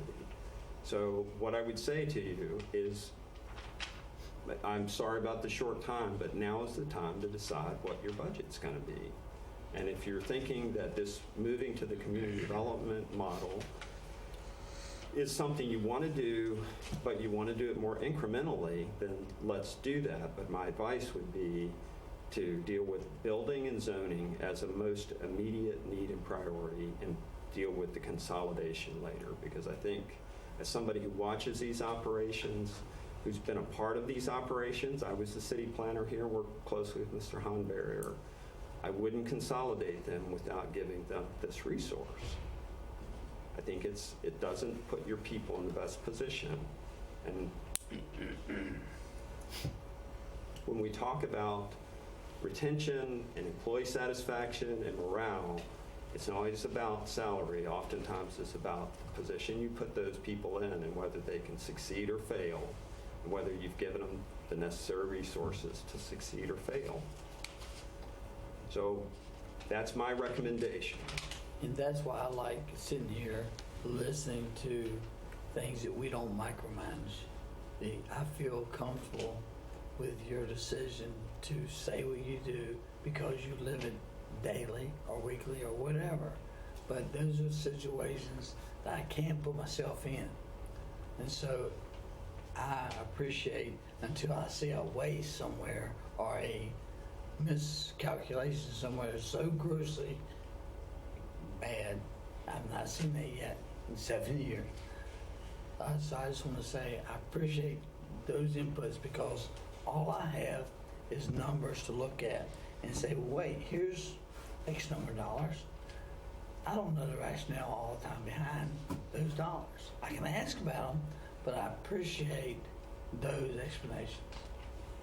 Well, and as I say, I think that that's just a recommendation. It's your choice. But I think if what I'm hearing is the position being that maybe we want to step into this thing more incrementally, and that saves the position, then that's what we do. But I wouldn't go the next step and say, well, that we want to put them all together, but we really don't want to give you the resources to do it. Well, and that, I think I was saying if we're going to do it and we fund it, and then maybe we'll get to that point and maybe we won't. I mean, it's you're saying maybe September you'd be looking. I mean, we may start advertising earlier than July if the council adopts the budget in May. But figuring out how to move people around and do a building, renovation, all of that kind of stuff takes months. And but if you say that's what we want to do, we want to be moving to that, then we'll go back and do a calculation and tell you, well, how much do you save doing it that way? But I don't know that it's going to satisfy the vice mayor's desire to build towards a $400,000. In other words, you save a quarter or a third of that. Well, one thing I don't want to do is try to move into the change, and then we don't have the personnel to make it worthwhile. Right. I mean, that's foolish, I think. And I'd like to say that I have trust in that when we do something like this and we have employees, that it's y'all's responsibilities, because we're kind of on the outside looking in. We're not living it every day and involved in it to see that we are getting our money's worth with our employees. So, I mean, that's why we have staff and personnel, correct? Yes, sir. We done on this one? Do we have direction? Do we want to fund that? Go ahead and fund it. It's already in the budget, and, I mean, we'd like to go full with it on your recommendation, right? Okay. I'll still note that I disagree. Okay, that's we're going to disagree with other things. Yep. Let's go. Let's see, the Gorsuch building, there's a line item in there, replacing carpeting at a cost of $11,000. We're already spending a few $100,000 in replacing the boiler and air conditioning units in it. I'd like to defer the $11,000 and place that in the Economic Opportunity Reserve Fund. Where is the carpet that we're replacing in the building? It's corridor carpet. And I can't, sometime in the last couple of months I've been in, but I don't think I went all the way back to zoning. Is that just on that first level? No, there's carpet on the second level as well. Okay, well, isn't that locked off from It public? is. I don't want to say that the employees don't deserve, I don't know what condition it is. I base it on just There's a couple of stains. where I go downstairs. I don't remember seeing anything that really caught my attention. So I would say this, that we've noticed that the buildings are starting to age. They're 17 years post-renovation. And I think you've seen wallpaper painting. We've spent some time painting in here and pulling down wallpaper. This is just a small attempt to start to, in a planful way, attend to the maintenance of our buildings. I think of all the things that we might discuss and plan for and anticipate, we can probably defer carpet replacement, but get on the record that the best way to attend to these things is to plan for them, do them incrementally, and so that you don't wake up one day and everybody looks at your building and says it's a mess, it doesn't reflect the image that we want, and it doesn't create a good workspace for your employees. And this is exactly how we get into this situation, in that we get in a pinch, we start to identify priorities in a budget, and we look for low-hanging fruit, and oftentimes that's deferred maintenance, whether it's painting and carpet, and so it's just like the wallpaper peeling in your office. kind of like the wallpaper peeling in my office. It's hard for me to say this is the year we do that, knowing the things that we're not able to do that are probably more important to the community and organization. Question for Mr. Hamp, is there any thought been given to addressing this problem with something other than carpeting? No, sir. I think that if you're in our building, at some level, you need noise dampening and clumping down the hall and that kind of thing. I think carpeted halls are certainly more difficult to maintain over time, but I think they furnish an appropriate image. If it's not the image in keeping with your view, then we can consider others. But there's a courtroom there that we need to. Offices, sometimes we've replaced carpeting with tile. But as Mr. Hamp says, some of it is just a matter of, in a hallway, you're trying to dampen noise, but it's not as durable Right. as a product. I think we can postpone. Excuse me? How was it brought about, the need for? So it originates from the Department of Parks and Recreation, Mr. Jones and Mr. Lauk, who perform maintenance in the buildings, and they identified this as, again, it may not be, I mean, you in your work can probably identify other building maintenance opportunities that you would point to and say this is more important. It's simply trying to get on a program of doing some measure, whether it's painting, wallpaper, floor coverings, windows, of maintaining our buildings. Spending a couple $100,000 on boilers and air conditioning. I mean, I think that's a really good step in that direction for that building. Well, and we have a building and maintenance fund, and generally, do we spend that each year? We do. Yeah. We're doing something each year. Right. And Mr. Short is correct. I think our big priorities are going to be those mechanical systems that are in the budget. Well, there's some things we don't have a choice on. I mean, we need to. Right. Right. But it does make a difference too when you enter the workplace and like we're taking care of our buildings. It does make a huge difference. Walking into the library every day. I mean, we have had conversations about our needs, and it's like, so I'm really understanding of the fact that like if carpet needs to be replaced, if it's time to need to be replaced, then why not replace it? Why wait? But I think if we're headed to some measure of success for what Vice Mayor Short wants to accomplish, I think this is a contribution that can help his cause. Do we know what's under that carpet? Is there tile or?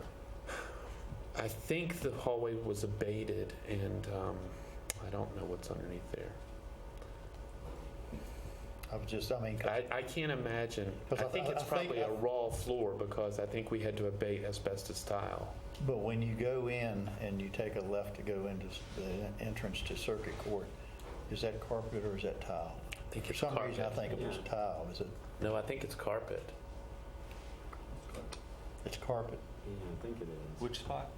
As soon as you go in the front door and you take a left to go to the Circuit Court, it's carpet. It's carpet. It's a different. I think it's a different style of carpet, but it's not like the walkway carpet. It's I court wouldn't. It's court. But I went through the whole thing. You first walk in. There's, if you turn the corner, there's a kind of a large ring. Again, $11,000. If $11,000 contributes to a business that or to stimulate a vacant building in our downtown, it's no one's going to walk to the courthouse and say, well, these are really nice carpets, I should invest in Waynesboro. So that's kind of where I just have to be totally too direct. Well, and I know I have raised some concerns with the entrance to this building and wallpaper rolling off and and it does look a lot nicer now that it's been painted and some of the city logos have been put in place and I think it does show a better image. So we will leave the carpet in there, I think. People? Yes. Yep. Leave it in. Leave it in the proposed. So not delete it. Not delete it. Yay, nay? Mr. Freeman? Keep it. Yeah. Ms. Anderson? Keep it.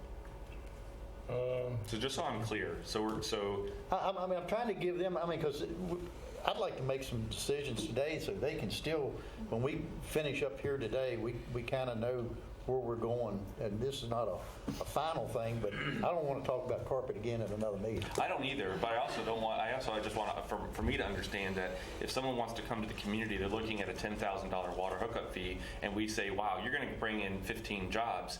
I tell you what, we've got an economic opportunity fund. I can give you $10,000 and assist you with doing that because you're going to contribute to our economy. That we're putting more value. Am I understanding that we're putting more value on the carpet than having that conversation with? I'm not saying the carpet. I'm saying our employees and how we present as a city. I mean, if I came in, and I have here in the past, come in this building and looked, and I'm going, well, if that's the best they do with this, what are they doing with the infrastructure and everything else?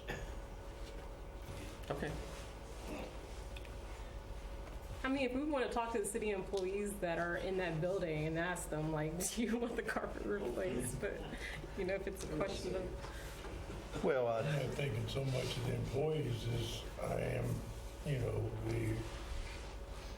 impression it gives to the public in general when they come into the building. That's the more important thing.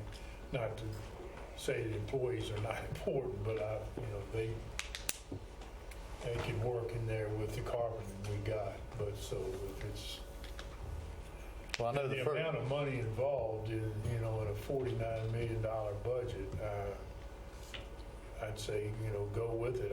My only question is maybe whether we could consider some other flooring other than carpeting, and I don't know the answer to that. And whether noise reduction is a sufficient reason to have carpeting or not, if there's noise is such a problem. But I don't. Well, that building, I think, is a little more sound and built maybe better than what this building was, because this building, you can feel some vibration Right. sometime when you're sitting in an office upstairs and a truck or a piece of equipment goes by, where that one's a more solid building and probably could do just as well if we had tile from when you came in the front door down to the building inspector's office. We could make do, but that's going to be a cost too. That's not a freebie, but it might last a lot longer. All right. Mr. Short. So we'll just go to a big one. So the standalone, delaying the standalone EOC building and repeater facility, cost savings of $202,000. there was an AECOM commission study. I imagine it was a joint regional commission study back down in 2010 rather. And its recommendation was that there was value in a regional center, but it has a much higher initial capital cost. Shared among each locality, again, 2010 dollars was about $1 million a locality. Through internet services and that the IP, so the internet protocol services, that that facility could present redundancy in the network and offset it. Long short of it is that I'd like to have a conversation about reapproaching that. It's 7 years after the last study, of which, again, articulated a value in a regional facility, and would offer that conversation is worth having again this time before we would go and commit $202,000. And I agree with Mr. Short on that. Have we had any updated conversation with Stanton and Augusta County, or has that just been something that was put to rest back then because of the initial cost of it? So we have not had any conversation with Augusta County recently. I think it's my understanding that Augusta County has reached out to Stanton, and I know that Augusta County contacted our EOC director to gather some call data to, I think, freshen their look at this proposition. So, but we've not been approached by the county to have that conversation. And you said the county called Mr. Kratzer to talk about this when? They called and asked for data, probably April, sometime this spring. I would say February or March, I'm guessing. This year? That's correct. Would it be better with it being that current? I mean, because if there is going to be conversation about a joint 911 center, why would we want to put that money here to think that maybe within the next year that we might be looking forward to a regional system? I mean, the reason what we're doing here now, and I know we talked about the building and the equipment in it, and for protection purposes, is right. So a couple of things. One is this is a deferred maintenance situation again, and so it really has a very loose connection to EOC and regional EOC. This is the equipment that allows that EOC to communicate by radio, and for police officers and public works and bus drivers and firefighters and first aid crew to communicate among themselves. It's really has all about radio communication and to a lesser extent dispatch communication.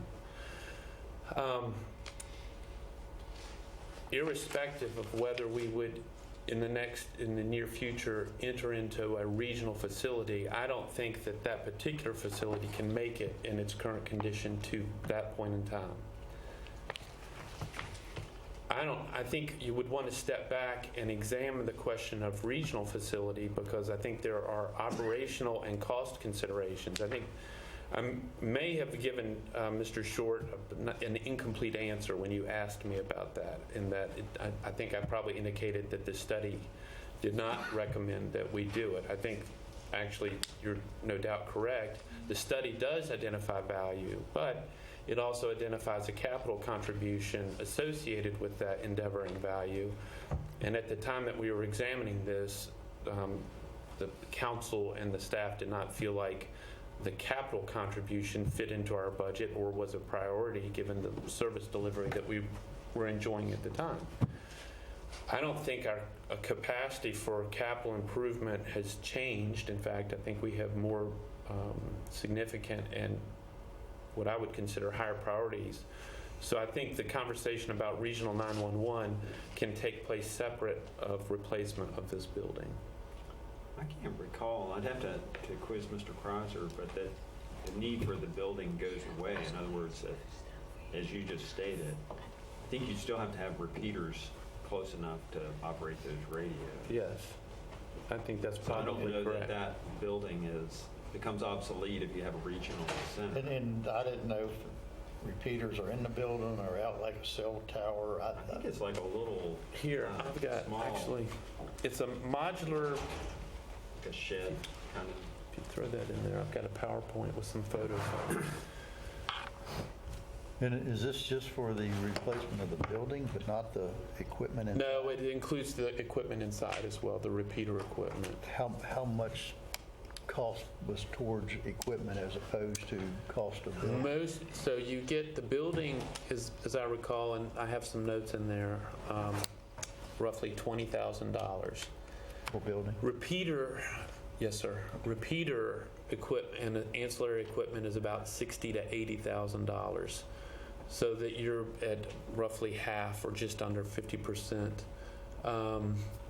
If you would just click to those notes for a second, and then we'll roll through the first slide. Okay.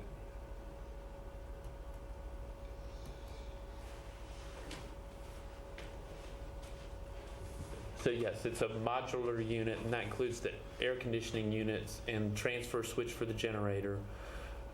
Equipment is about $60,000, and then the remaining $120,000 to $100,000 includes pouring new pads, delivery of the modular unit, reconnecting the repeaters, etc., and reconnecting the generator. This is the modular unit. It's not very exciting on the outside. It was purchased used, I think, in the early 1990s. That's a generator that's associated exclusively with the repeaters. That's the Where is this located, Mr. Hand? It's at the landfill. Up on top. Top of Sunset Park. That's the interior, and that's just illustrating the electronic equipment that's in the building. So those are backup batteries. And then that's a door. I included that photo just to indicate the age and the failing seal, and I think that's one of the things is that it's the age and construction of the building is such that it's increasingly difficult to maintain. That once you get to the point where that rubber gaskets and seals are failing, so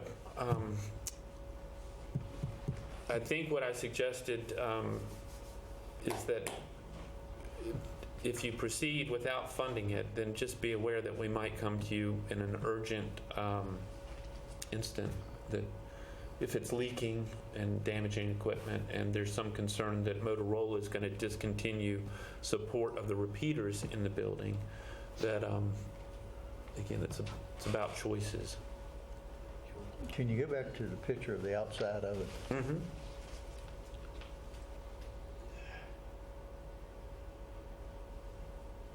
I mean, and that,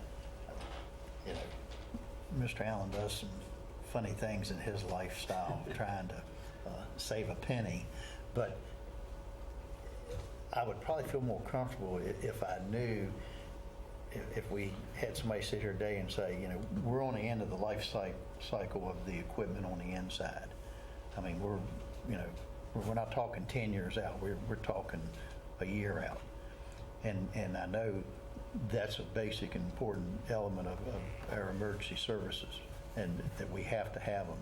And if it was to go down, we have backup. Can we switch over to, at one time we could switch over to another jurisdiction to still operate? Do we have? I would want to confirm that with Gary, but yes, I think we have redundant features in our. Because what I'm thinking here is, if this was Bruce's project, I'd probably go in there and put a shell over top of that building so it wouldn't leak. And if they said the insides are good, we just have the real issue is with our building here itself. I mean, and I might hear 10 reasons why we can't do that. But as I sit here and think, as opposed to spending 200-some thousand, we could put a shell overside so it wouldn't leak. But if we're hear from Mr. Kreiser saying these are getting near the life cycle, and it's it's time and we need to, so. I think life cycle, as I recall from Gary, was end of 18. Yeah, I was trying to see if he had requested that in his budget. I think we talked about it at his budget that was End of it. calendar year, so December of 2018, I think is what Motorola is communicating. But I can also sit here and say, when I hear that you got $80,000-$90,000 as far as the building and, then the rest of it is hook up and pad and things, I'm sitting there going, y'all would spend $100,000, I can build a house for $100,000. Y'all would spend $100,000. But I've learned a lesson in their IT upgrade that, what we're paying for that to be done completely blew me away. Blew me away when we started just putting bids out to get consultants. And when I think the first time we heard it was like 100,000 and one consultant was 400,000. Well, Yeah. I mean, so there's cost here that I know nothing about, and I wouldn't sit here and say, well, I know we can hook that thing up for $10,000, But so I understand there's things here I don't know the end to. But I'd also like somebody to say, well, Mr. Allen, there's no way if we just put a shell over top of it that's fixing our problem. And if I heard, if somebody might go, yeah, we could do that and still get to the end of the cycle and deal with it at the end of 2018, then I might perk up a little bit. But Yeah, I think the big things in a building like that are moisture and air conditioning. You have to keep that equipment at a certain cool. Right. You can What imagine. I'm hearing then from what the mayor's saying is that maybe we can address the issue, for at least the next calendar year or whatever with a lot less expenditure than $202,000. well, I'd like to have Gary here to say this is what we know by 2018 it's going to have to be in the budget to replace everything, or if he says, regardless of when we replace it and regardless if we go to a regional 911 center, this will still be here because we have to have, I know like with the county, they have to place the repeaters in different parts of their county to get the reception, and they might say, well, this is going to be part of the whole thing if we would ever go regional. So you're not wasting your money by doing what you're doing right now. It's actually going to save you money if we'd ever get to that conversation and decide to do it. Mr. Kreiser's upstairs in a training session if you want me to bring him in. Well, if you could pull him out for a few minutes, I mean, it's the way we're... Down here and get down here, right? No time like the present to hear what we're...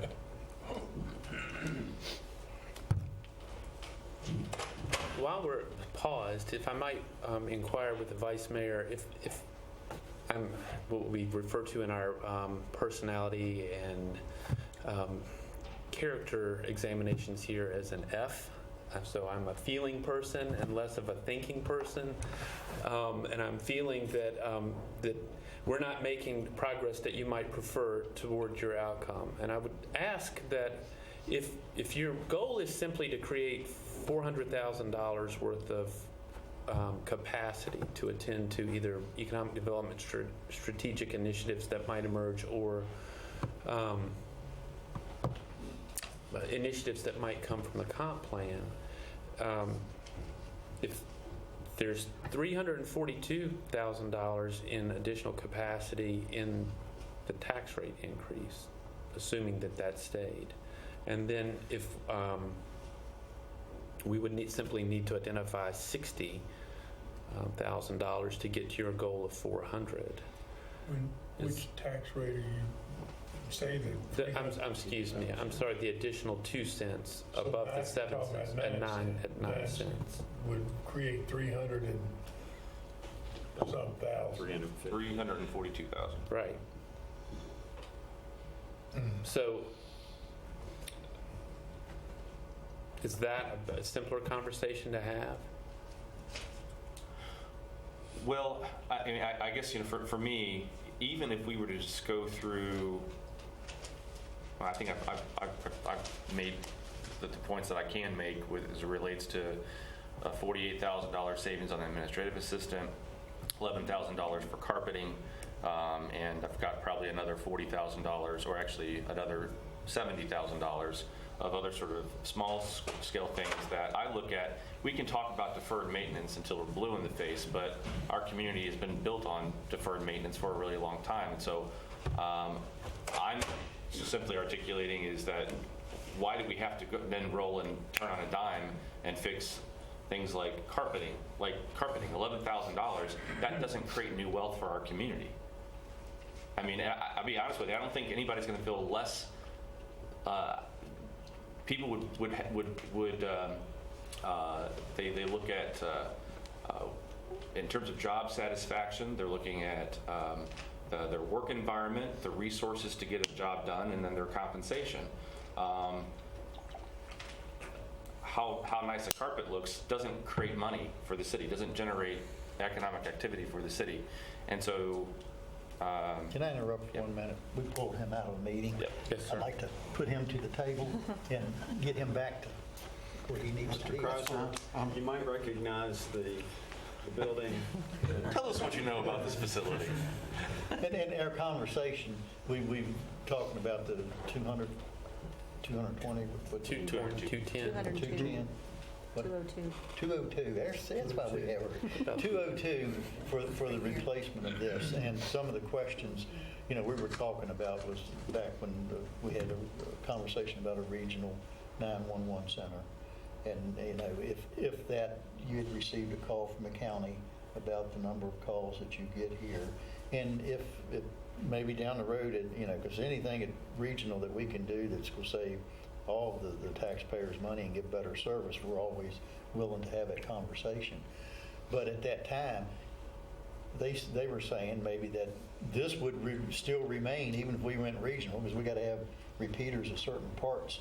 Or would this, if we came up 2 years from now and said we're going regional, would this disappear? Would it stay? We need to separate the two. This functions through it would function through any 911 center, but it's not part of a regional 911 center. This is part of your communications infrastructure. Right. It supports communications for police, fire, EMS, the school buses, the school system. It's radio communications infrastructure. If we were to do a regional radio system, which we talked about previously and moved away from because it had about a $20 million price tag on it, then that would be replaced. No, I'm not joking. Anybody need me to call 911? No. That would be replaced, but this is separate from that. This is part of our communications infrastructure. It would not be absorbed in a regional 911 system. This would be separate from that. And there's two components to it. There's the physical structure, which was purchased in 1990. It was used when we bought it. Had been a mountaintop cellular site somewhere. I didn't purchase it. I'm not sure where it came from, but it was used when we bought it. The air conditioners have been replaced in it once. We've had our city facilities maintenance it's fiberglass, did some cursory work on it and did some patching and repairing and painting. They also have had to cut out a portion of the floor that was rotten and replace it, and that's not looking real healthy, which is in some of my pictures in there. So that's the facility piece of it. Then inside of that is a lot of electronic equipment. There's the radio repeaters that repeat radio signals. There's 5 of those in there that are for, again, public works, schools, fire, police, EMS, etc. are in there. Also, those are the repeaters to the left and the right, actually. There's also, if you go through there, Jim, not that, keep going. I think they're sideways. Keep going. I turned it. Must have done it late at night. That's okay. Keep going. I don't see that there's another box in there, and you may not have put all the pictures in, but there's a new piece of equipment in there that's related to Public Works radio read system for the reading the meters They asked if they could use our site, and we added it to that building last year, so we have a new investment. The hardware inside that building alone is six-figure numbers. So we need to protect it adequately, both, environmentally, heat, cooling, water protection, as well as resiliency from outside influence. And what I mean by that is this building's been shot at before. It's got bullet holes in it, and they've been patched. If those bullets were to penetrate any of that equipment, obviously that's not covered under warranty or maintenance, and that's a huge out-of-pocket, as well as the downtime that's created if that were to happen. If it took out 2 of those repeaters, we would be without that communications infrastructure during that time frame. So the building that we spec'd is a hardened precast concrete building that would be resilient. And it's a used building as well, but it's been upgraded and in good shape. So it would replace the facility, and it would replace the equipment, the radio repeaters inside of it. And you say it's a used?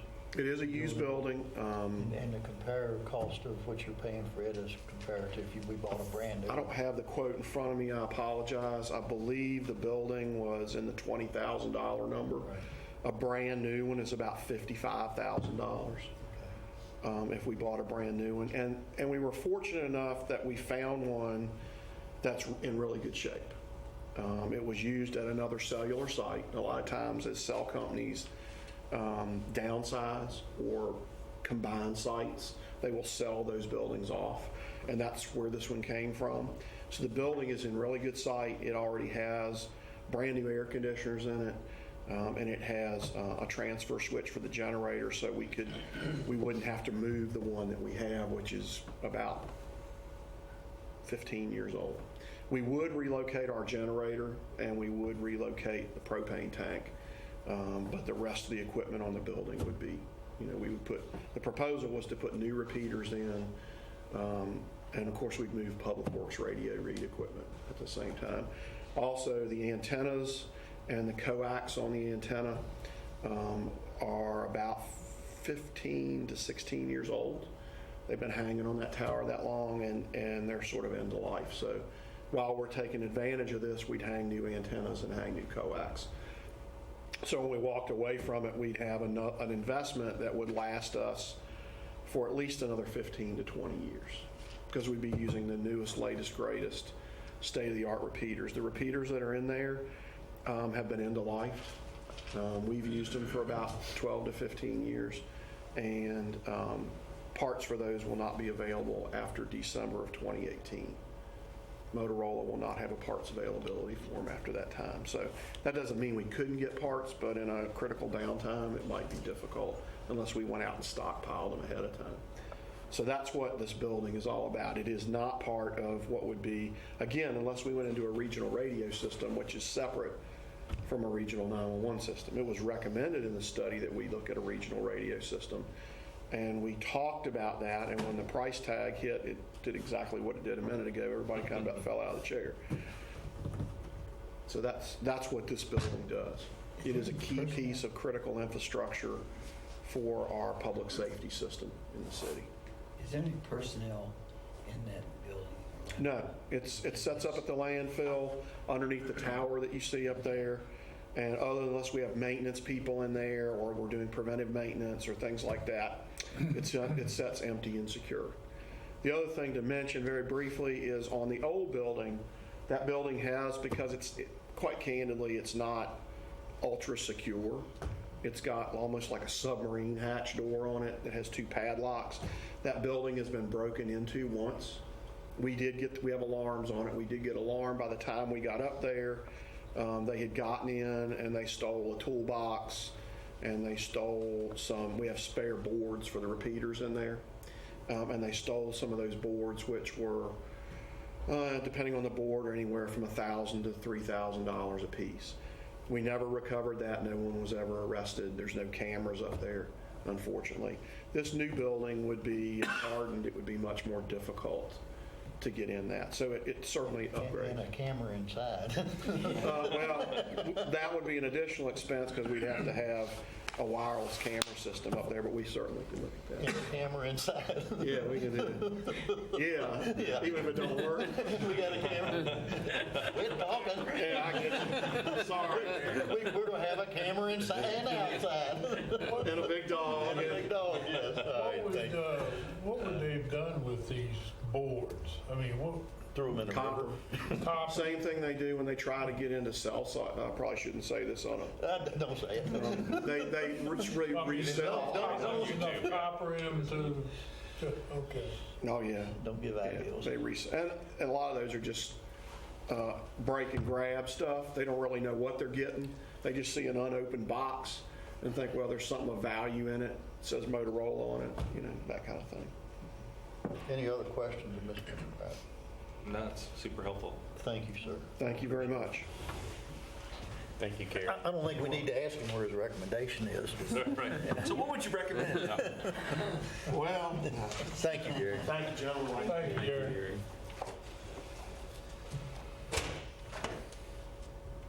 That change any thought process on that? Yeah, I mean, I think it adds a lot of value to let citizens know what 1.25 cents of their tax rate goes to. Right. And that, this stuff isn't. Very educational for Yeah, me. it's great. All right. Next. GPS equipment for the general fund, out of the Public Works category that's funded through the general fund on page 9.25. GPS equipment of $10,000. Delete. Apparently, we already, conversation with Mr. Shaw, there's another section has that equipment, that it's a shared resource. This could provide some additional assistance and accessibility to use that equipment and provide some redundancy for its use. Well, this replaces and upgrades the shared resource. So several departments share this. It's housed in the engineering department. And one of the big things, well, we've used it through the years to do everything from locating manholes and water valves and things like that that go into the GIS mapping system. And then we've used it in recent years to verify things about our road system, so that we're been going back to VDOT. We've been successful at saying some of the roads that previously had been listed as being ineligible for urban maintenance funds because they were too narrow, either right of way or pavement was too narrow.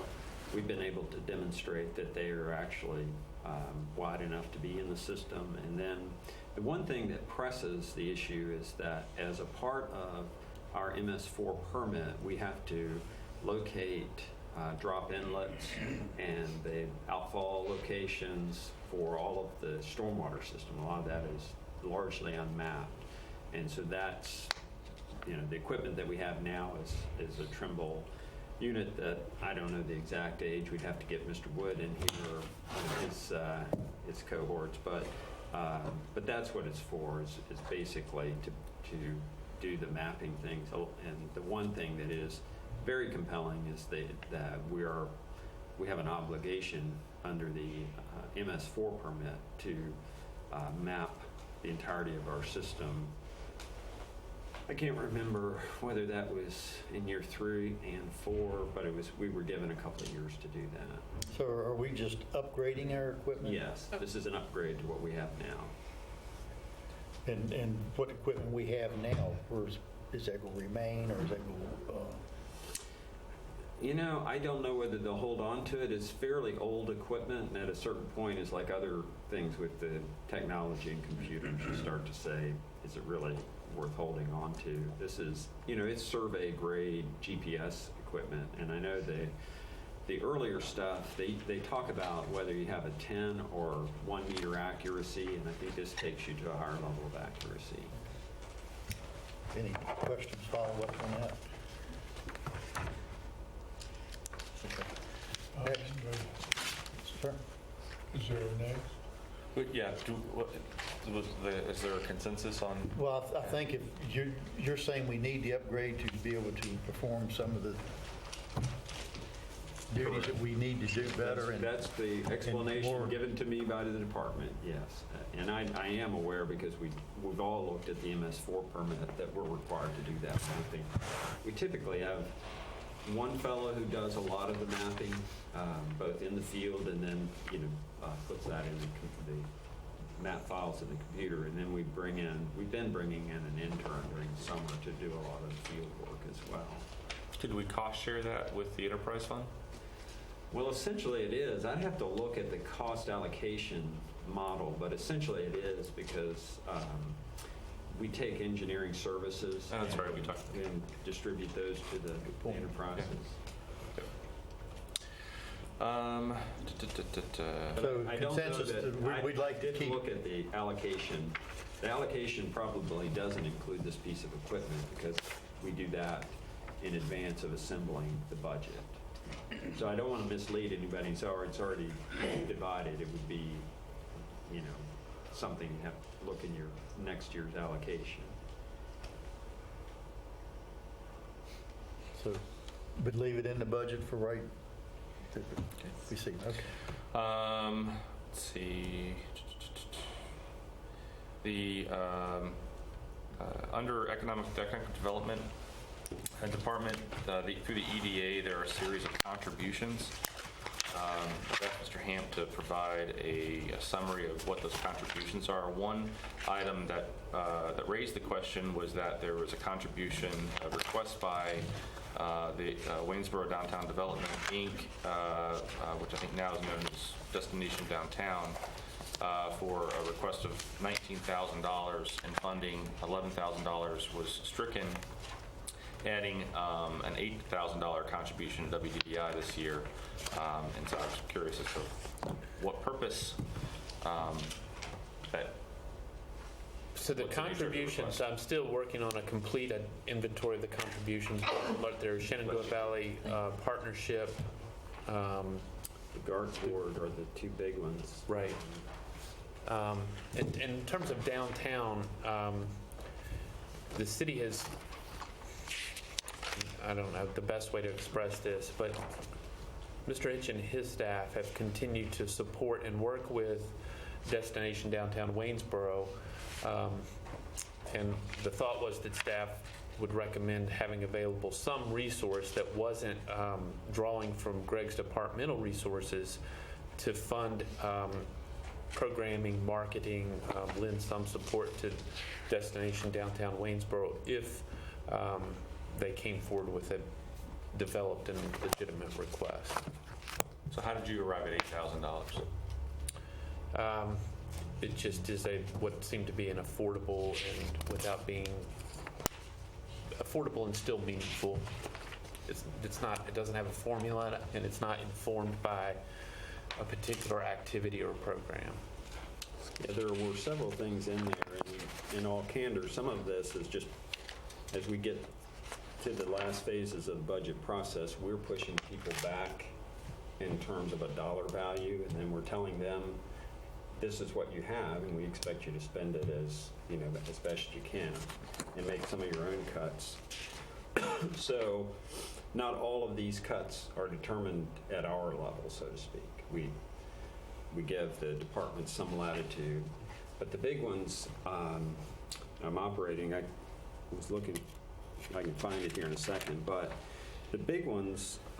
One is the Shenandoah Valley Partnership is about a $20,000 a year contribution, and the GART board, that's the regional tourism board with Augusta County and Stanton, is about $20,000. And then there were some smaller things. $8,000 was being proposed. Well, the original proposal was higher than $8,000, but $8,000 is what was left in the budget. And then there's some programs that come through the Planning District Commission. The Fields of Gold is, a program they have for kind of farm to market advertising. Was a couple of $1,000s. I think there was a contribution for some Civil War battlefield, like $1,500 or so, that because we have the Plum Houses and some Civil War battlefield trail. So it was those kinds of things that The original proposal was, I think, $67,000 from Greg, almost $68,000, and we trimmed it back to 55. I would just ask that maybe in a future council meeting, if we could get a presentation on what value there is for taxpayers to contribute to these regional organizations. Specifically, what are we getting in return for it? How is that adding value to our city? It's our money, so what have you done for me lately? Most of it is marketing. I've got the list here in front of me of the small ones. What I would say the big one, of course, is Shenandoah Valley Partnership, and we could certainly have a discussion about that. I think usually the partnerships director comes to the council once a year to talk about their prospecting, and they're the primary conduit of prospects to the city. And I know in my experience with Greg that we certainly get invited to show the industrial park or other types of things through the partnership. And they do a lot of regional marketing and going to trade shows to meet with targeted industries about the valley as a whole. They're not just looking at Waynesboro, but I think the theory there, and it's the same with the GART board, which is the Regional Tourism Board, is that we're well served to try to attract people to the Shenandoah Valley first, get the valley on the map, or get the Stanton, Augusta, Waynesboro area on the map, and then then we have to have our own effort to try to differentiate ourselves from other communities. So those are the two big ones. You understand what WDDI is. I don't, wouldn't explain that. Some of the other things were, as I say, Fields of Gold was 2,400. Jim, can I ask you, WDDI, I haven't heard a lot about WDDI for a while, and actually what they're doing, if they're active, if they're inactive, or where are we? They have rebranded themselves as the Destination Downtown, and they've kept the WDDI charter, so they're still a chartered organization. And I think they have periodic meetings. They're not nearly as active in all candor as WDDI was, and I think there were some things that, at least initially, that WDDI did that we took on, and I think we've been trying to push, like the motorsport event. We took a couple of years, but I think we pushed that back to the organizers this past year. But I don't want to at all besmirch their efforts, but my sense is that they're not nearly as active as WDDI. And what's actually part of their budget do we give to them through Mr. Hitchens? Yeah, the kinds of things that have come up, sometimes you have just basic things like board insurance or something like that, but usually it's tied to some event that they have wanted to do in the past that they needed advertising for. But is there a total amount that we have set aside for them, or is it kind of come as you need it? It's more that. We don't give them the money. In the past, we funded, I think we were giving WDDI $42,000, and at the first of the year we'd give them half, and midway through the rest of the year we'd write them a check. Right. And with these funds, they have to come and request money to do something. And it's, I'm trying to think of anything that wasn't marketing or some basic. I don't, other than again, the point about, I would love to talk about like these $20,000, have a presentation in a future council meeting about that $20,000 to the Shenandoah Valley Partnership over 5 years. What have we gotten in it for $100,000 of local money? Well, then that's a fair question, as to is that money well spent? That's I believe kind of a per capita agreement. Correct. So, but you don't have to be a part of the partnership. Right. Blue Ridge Community College, we give them $35,000 every year, but they represent only 6% of their student population are Waynesboro residents. So I'm curious as to is that as a required dollar figure? Still researching that for you, sir. Okay. I would offer, if it is not a required figure, I'd like to have a conversation with the college as to what value that adds to the city. Likewise, for the Shenandoah Valley Regional Airport, that figure I think was over $40,000 annually. I'd like to know if that's a required thing. What are we specifically? How are we benefiting from it? And it's possible that we might see cuts there, right, with the proposed federal budget? Because I think I just saw an article in the paper about that, how they might see cuts. Right. So that's something to At the consider. airport you're talking about? Yes. With, Yeah, I'm sure they get, they have some variety of funding streams, but that are airfare and freight oriented, and then grants and, the local contributions.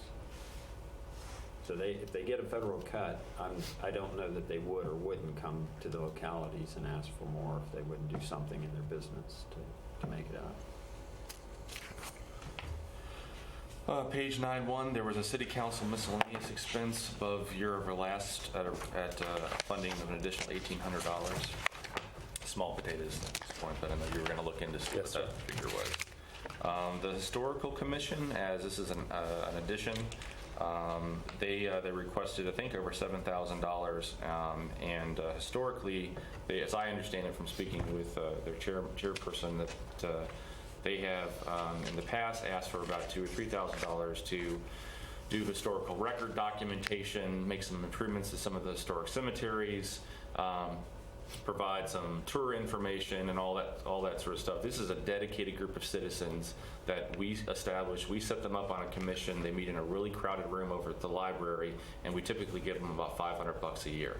And so they asked for $7,000 this year, but I'm reluctant to provide that because we don't know exactly what they wanted to do with it. But I feel that as a community, that we value their work and offer some sort of assistance to reach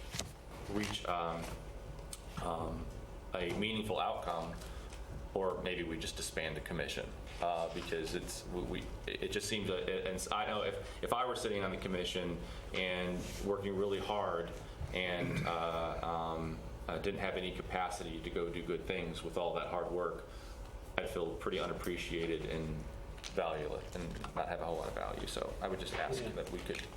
My recollection was that the big initiative they wanted to take on had to do with repairing fencing, the gate, and some signage at the Presbyterian Cemetery over off of New Hope Road. That may have been the entirety of what they asked for. I think so. Do you know where Cliff keeps his notebook of agency requests? Is it in the file? I think I saw that in documents that Cliff gave me. So, but I think that was. I'm 99% sure that was what they were looking for, was some work to be done at the Presbyterian Cemetery, and then, as you say, I think they do a couple of brochures and documents. oops.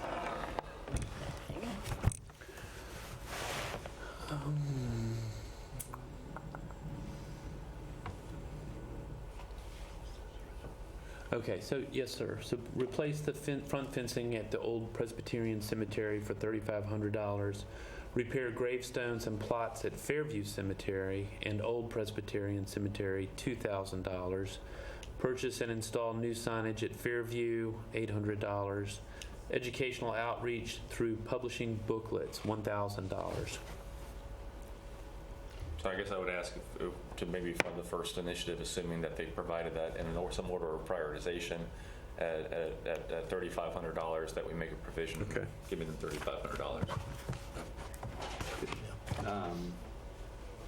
Might I raise a question about that? When we do those types of things with commissions, because we've usually given the historic or the cultural commission greater level of funding. One question is, you look at that and say, if you want to do those things at the cemetery, would we be better served for the city to do it? And to say, let's fund city resources to do that, because then you have professional procurement and a staff that's dedicated to overseeing. Well, I would assume that it was basically that's the thing that I would assume that $3,500 expenditure is the most important thing for them to do, and that we would assist them in facilitating that through whatever means necessary to create the greatest value. Then I think you want to put it in the Parks and Rec Commission's budget, or not commission, but the Parks and Rec budget. But I think we'd want to ask Mr. Jones to look at their estimates for that work. You could have a real disconnect Right. when you go to do the work and find out, well, putting in a wrought iron fence is a $10,000 proposition. And then we've set aside $3,500 for it, and everybody's frustrated because, well, what happened to our fence? I think they got an estimate, but no, even if we could just do some research on that and maybe. Yeah. Okay.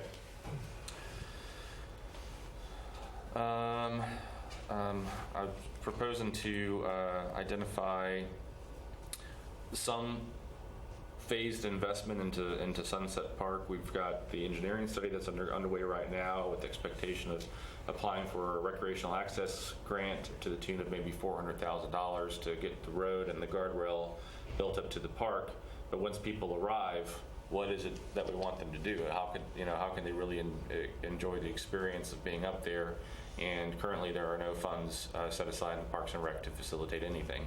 So I would ask for consideration of, I put in $50,000. It could be as low as $20,000, but some sort of amenity to account for signage and other sort of features as an initial investment in the park. I think that my thought was, I didn't mean to communicate any sort of negative impression about the project. My thought was that we would receive the engineering study back and identify cost and then deal with that either mid-budget year or in the subsequent budget. So, but Mr. Short's right. You certainly can put in 50 and have some assurance that when the study comes back, there are resources available to make improvement at the top of the facility. So that's fine. Not that you need my approval, but Well, I mean, I think that's one of the things that would tie into the Crozet Tunnel and into other Right. greenway projects that we're doing, that it's something that I know we've had a lot of interest throughout the past years to talk about it, and it's an exceptional place, so. Where you're talking about 50,000, where's it going to come from? Well, that's the key You, question, Mr. Mr. Marks. I was going to look I mean, I'm all for it, but where's it going to Get your come checkbook out. from. I feel like I'm going to get my checkbook out anyway. So.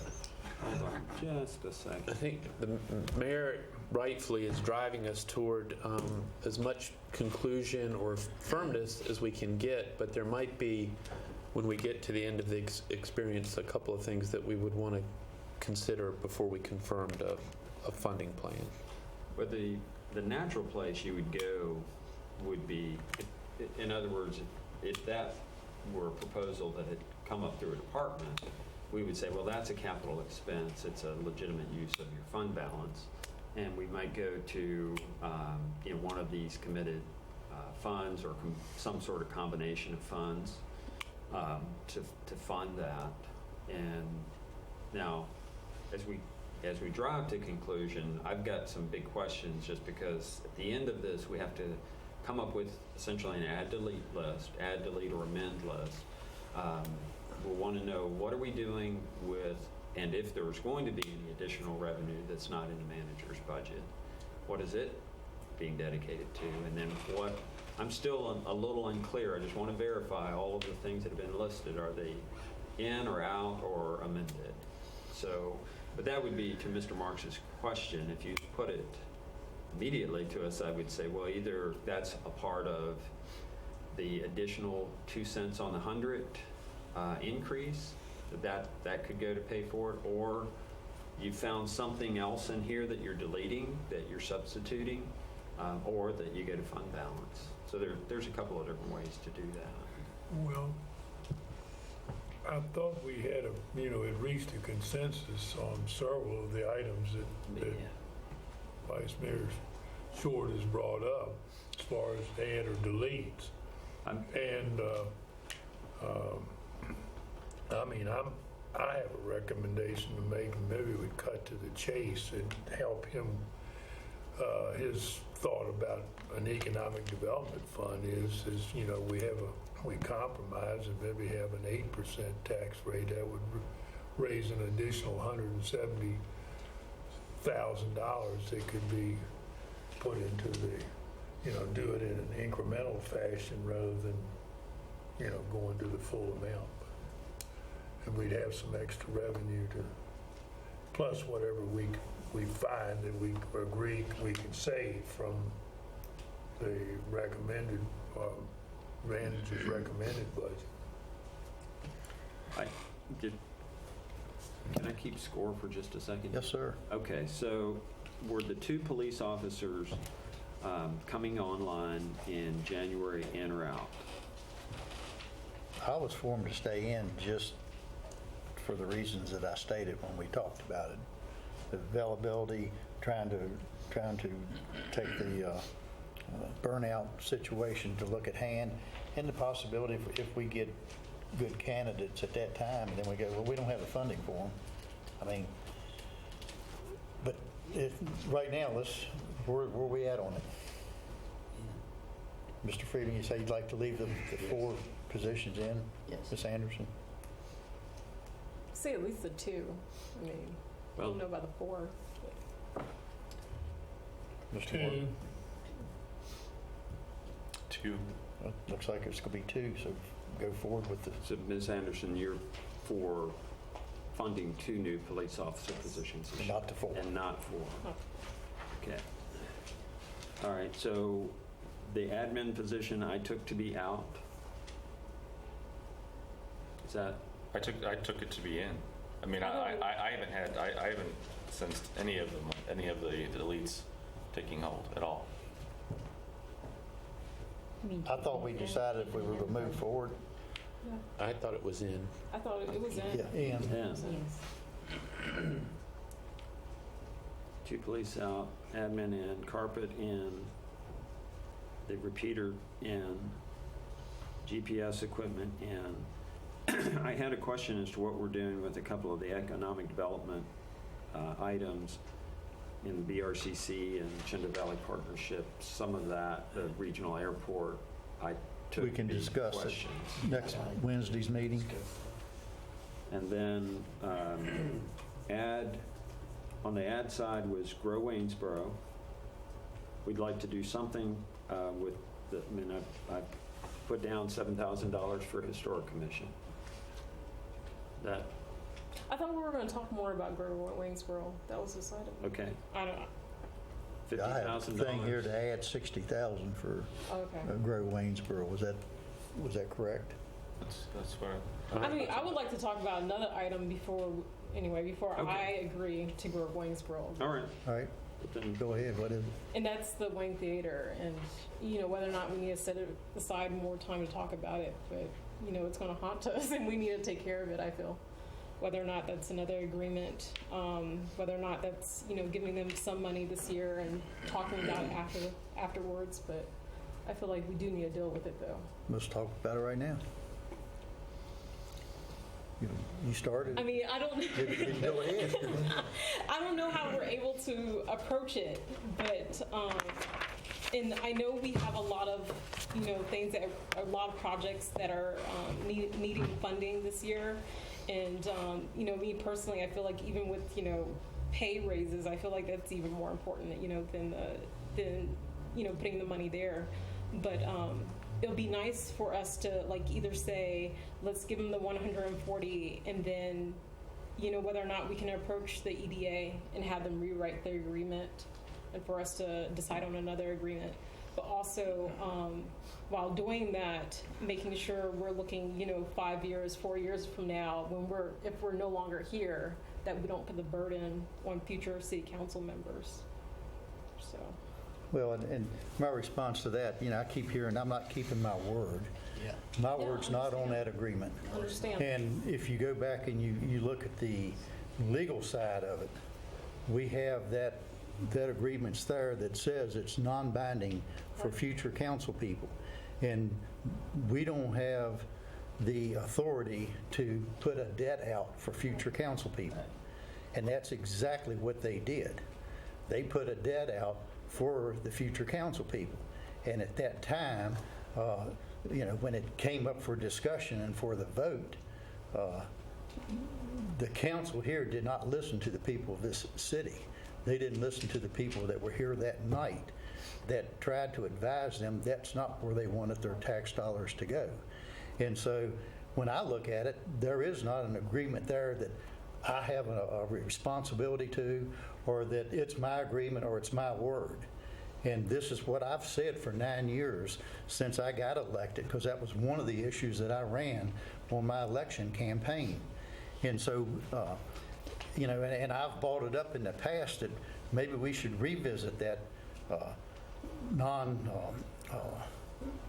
agreement as far as I look at it, and said maybe it's time to go back and revisit and let the EDA look at something and come back. But as far as funding right now, if I have a choice of giving our employees a raise or adding another police officer or adding another firefighter as opposed to putting the money in the theater, I have to base on what I do in this community, and I go out and I talk to people, and I still get 2, maybe 3 people in the community or businesses that say, I'm for the theater, and I get the other 17 that say no. And I am totally in agreement with that. My thing is but it would be nice for us to revise the agreement though if we're going to do it, instead of allowing it to persist, year after year, where they're coming to us wanting their money, because the agreement is still there, it still exists. And so if we're not going to give them the money, you don't really have, you don't have an agreement. Well, I mean, it is an agreement. It's not legally binding. You've got a piece of paper that says it's non-binding, so to me, it doesn't though. even exist. But if I made you a promise, though, let's say if I made you a promise to pay you, $100 over the years, and you're coming to me every year, then I need to sit down with you, though, and say, look, let's just void this agreement. If you had that agreement, if you had the authority to make that agreement at that time, which if you didn't, voids the agreement. Well, yeah. So let's get to the chase here. Yeah. It's a non-binding agreement. It's something that we haven't had in our budget. It's something that I'm all for the theater. I have always been from day one. I've been a supporter of it. I went over and helped demolish it. I've helped do fundraisers for it. I talk positive about it to anybody that I run into. But when it comes to the funding side of it, right, that's where the problem is, the issue is. And, if y'all want to right now, you want to, Mr. Freeman, put your input in. No, I agree. The only thing that really was a prick in my side, so to speak, is the text, and I got quite a few calls saying that I'm not living up to the obligation. I really resent that. However, if things change in the future, I don't mind dealing with the Wayne Theater. I don't want to have this kind of commotion every year. Right. I agree with that. But for me to say, we're not going to talk about it again for the next 10 years, it's unfair. And it's not binding, what I say, for 10 years, even over past year. So I don't mind having a conversation. If we have the money, if financial things change, we'll talk about the Wayne. Give them a chance to show the community more about what they're about, to have the community support them more at their doors. I personally volunteered for no fee. I'm just saying, it's a great place. I just can't see telling our taxpayers that's where your money's going. When I tell them that 6 cents is going to high school, they can get in their car, drive down Broad, city construction changes, and know that's where money's going. I have asked the Wayne, where is that tax money? Where's that penny? Where we got the raise? What are our citizens going to see with that money? What's going to happen? I can't get an answer. And that bothers me. Mr. Marks? My position, I ran, and my position is that we have a lot of priorities. We've sat here and talked about deleting some things that I consider priorities, but for reasons that I feel are justified. and I haven't changed my thinking. I'm like Mr. Freeman. The thing that I guess, I understand the sincerity of all the people that came here Monday night and spoke, and that have volunteered, and some of them, if not all of them, have given money to the theater, and they feel strongly about it, and I appreciate it. And I think the theater's good, but I didn't agree to it.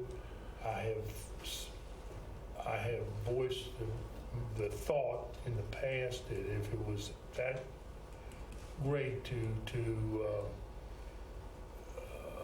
impose if you will, a debt on the city of Waynesboro and the taxpayers, why wasn't it 5-0? Practically everything that since I've been on this council has been 5-0. There's been maybe one or two things where we had a difference, but basically something that big, when you're talking about allocating $1 million of that, why wasn't it 5-0? And I didn't make that agreement, and I think it was a bad deal to start with. It's created all kinds of problems, and my position hadn't changed. I don't think we can allocate the money to the theater. I'm sure that won't endure me to. I wish they'd allotted the $1 million then and put it aside, and they would have dealt with that at that time with their budget and with the other things going on in the city, and the money would have been there and secured, and that we'd have never had this discussion. But Mr. Short? Well, it's also not my agreement either. It's like, I wasn't there at the time that it was signed, but city commitments are bigger than one individual, and one individual's promise or a group of three, and so why not a 5-0 vote? Well, that's not how democracy works. It was a 3-5 vote, and 3 people said to go fund it. I also look to say that we set them up. It's sort of like, the analogy I've used, and maybe it's not great, but you're looking to take somebody out on a date. You buy them a nice outfit and a nice meal. They pick you up in a nice car. You take them to world-class facility, and then you never show up for the dance. They have fulfilled this group of citizens, our neighbors, the people we run in the grocery store, go to church with, work their tail off, raise $7 million on their own, seal the deal on historic tax credits that are very competitive, and we don't show up to the dance. I also believe I don't like the agreement, and I don't have to like I don't have to love the agreement, and I'm also sensitive to the fact that as a couple folks have already said about taxpayers paying for it. So how do you create an environment where people from outside the area are paying for it? And I think I figured out a way to do that, and I would propose this as an idea. And what you would do is, what can we agree on in terms of the Eagles tribute band showing up and selling out the theater the other night? Likely people ate here and people stayed here. And so that Meals and Lodging has, over time, and with, I hope, deep, long, continued success with the Wayne, will generate revenue for the city. They're not asking for $140,000 for 100 years. They're asking for it for 5. And in that 5 years, that gets them to closing on the loan that they have with U.S. Bank, and they now own the facility rent-free in March of 2022. They just need the person that invited them to the dance that don't live in the city anymore, by the way, but nonetheless, a commitment made by our city to show up to the dance. And so what I would offer is that if we were to dedicate 2/10, I'll repeat that, 0.2% of our meals and lodging revenue, not to exceed $140,000, that gets them the funding every year. And I think it'd be very difficult for anyone in the city to suggest that over the life cycle of the Wayne, it won't generate 0.2% of our meals and lodging revenue over a 5-year period. So there's that. The second is that I would like to modify the agreement, just as you stated. I'd like to modify the agreement such that funding goes away should any additional supplemental funding over that 5-year period become available. And if and when over that 5-year period, additional supplemental funding becomes available to the Wayne, that city contributions cease forever and ever. They can compete through other sort of grant programs or otherwise. So I'll kind of end it there. We've got a lot of important stuff to do in the city, and I think the future of our ability to enter into agreements for other sort of initiatives in the future are compromised when you do a Google search and you look at how this thing is shaken out. I'd love to be able to put it to rest, but nonetheless, that's sort of my opinion on it. And to add, my thing is I just feel like we need to provide a response, and we need to decide what's to go forth, what is to happen from here forth. Because it's of course community members are coming to us. Some are saying we don't want our tax dollars to go to the theater, and then you have the people who are in full support, and it's what is our answer? And our answer is, oh well, it wasn't legally binding, so I don't have to talk about it. And I was just well, we should be talking about it. We need to decide. I feel like we need to decide on something, whether or not. And I personally understanding this particular budget, yes, we don't have extra monies, I mean, again, I would rather see that go to, staff or, salary increases, but we need to do something though, because is this going to continue to fund us? Well, and if you say we don't talk about it, I talk about it not on everyday basis, but I talk about it. And last night I talked to a person who has, he's been a big contributor to the theater. Well, I'm talking about here, though. And he tells me, I've contributed, I'm a supporter of it, but I believe at this point it needs to be privately funded. And privately funded, that's their conversation to have. We've had our conversation about the agreement that was non-binding. Has never, I've never once in my time on council said, I'm willing to start funding that old agreement, and I've never said that I'm ready to take money out of the budget to fund it because of the other important things that I have. And I go out and I talk to anybody that wants to talk to me, supporters, non-supporters, people that aren't even aware we're talking about it as we sit here. And what I think my responsibility is to do what the constituents tell me. And so when I have a 17-3 telling me I don't want my tax dollars there, I think it should be privately funded. When I have a legislator tell me I think it should be privately funded, this is how we get ourselves into problems on our city level and on our state level and on our national level. I'm not saying I don't talk about it. I talk about it more than I wanted to talk about it. No, I'm talking about amongst ourselves, though. I know we have talked about it, with community members and probably one-on-one, but I'm talking about as a group, though. Right. And also the fact that, the agreement, if I understand correctly, is still valid. Yes, it's not legally binding, but it's still valid, though. It still exists.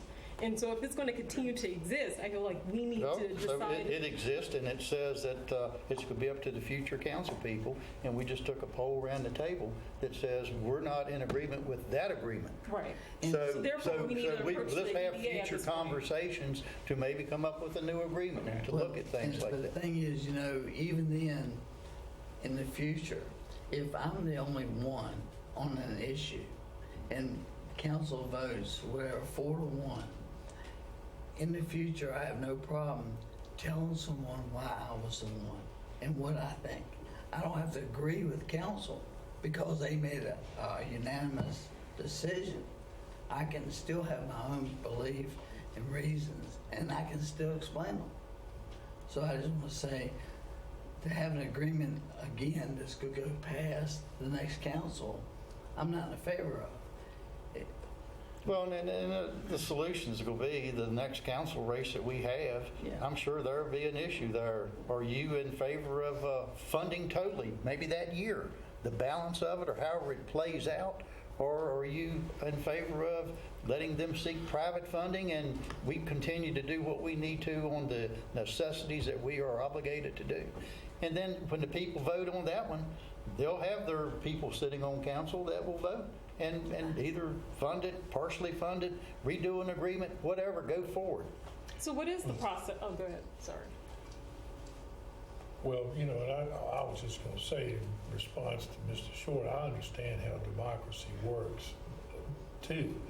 My point was that something that was going to commit the city to $1 million, you would have thought would have been 5-0.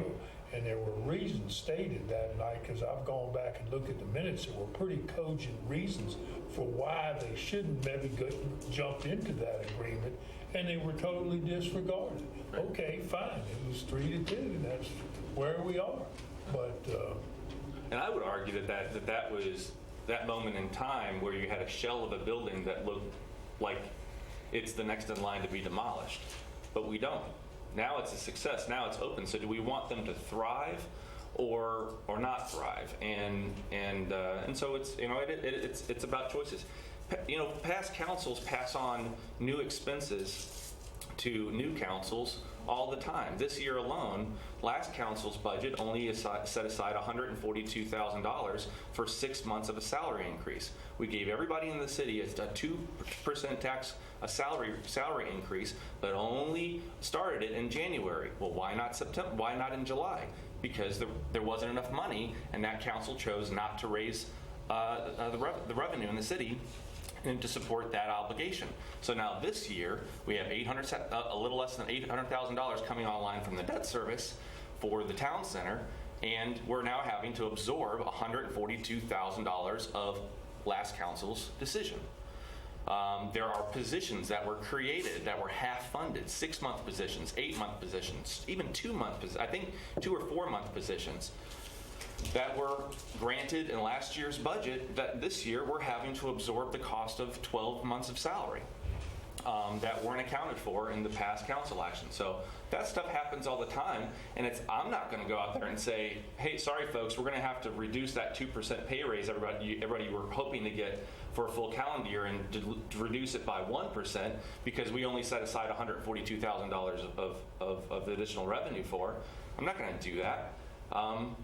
I wouldn't suggest anybody do that, but that's the reality. Past obligations are passed on to future councils all the time, and so it's really about the arts. And I'm saying this. I know you. I'm not looking to change anybody's mind. I understand where you're at with that, and I respect that. But it's in the same way that we ask citizens to sit on all these commissions and committees and serve to create a vibrant community. We do that. We did that even with Wayne Theater Alliance. They did it. They sent us a business plan. They went out. They raised millions of dollars. They got this, and then now they're open. It's a huge success story, and I respectfully disagree. But I know there's other stuff on there too, Mr. Mayor, that if you'd like to. I think the consensus is kind of rolled out, but I'll defer to you. Well, I think right now when we talk about that funding, it's not going to be put in the budget. And I'm fine with that. It wasn't that, again. But I mean, that's where we are. I would like for us to deal with this. This was a good conversation. Yeah. This is one of the best budget discussions I've had, I think, since I've been on city council. And this is, hopefully the way that it'll continue to go for years to come. I agree with that. All right, so I will, if you don't mind, I have just a couple more quick things. Keep on. All right. There was, this is as recent as yesterday afternoon. Mr. Hamp and I met with Dr. Castle about another subject, but and I know I've talked to some of you all offline about creating a potential communication specialist for the city, a public relations communication specialist.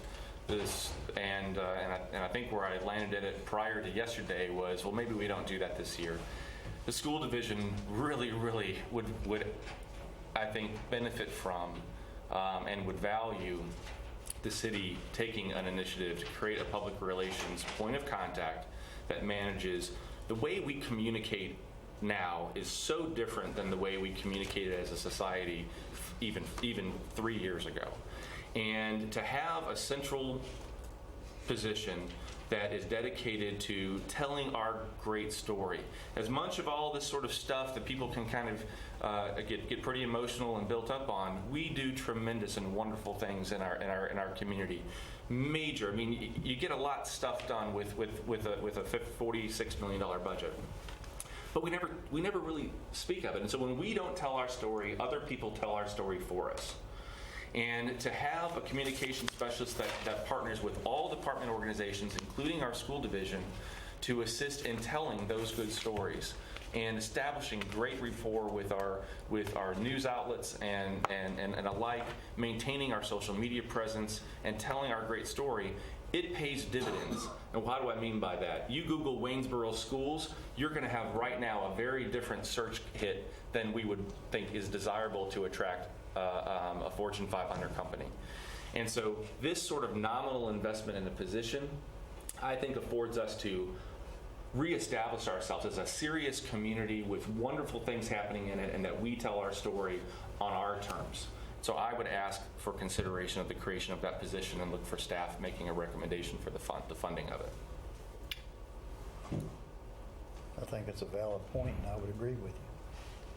Yeah, I think it's one of the, the best things you've said. Well, it is lunchtime, so. No, I'm not. You've had a lot of good things to say, but I think this is really a great idea, a marketing type thing that I get tired of picking up my paper. No offense, Mr. Stewart, but seeing above the fold, as they call it, practically every day, some bozo has been found guilty of this, or they apprehended some other yo-yo for that. Every day on the top page of my paper, I'm sure there must be some good things, in the city, as you pointed out. So, Ms. Anderson, your feelings on that? I don't know if we need unfortunately, we haven't really had a, informal conversation with the five of us, but if everyone's in support of it. With some food, this is, we'll come back next Wednesday. Okay. And we can digest and think, and by then, hopefully, we'll be able to. Yeah, as long as we have a focus, then I'm in support. Right. And how much money were you looking to focus into that? Again, I would look for a staff recommendation to do what are competitive and attractive rates to get a high quality individual. That have that kind of position.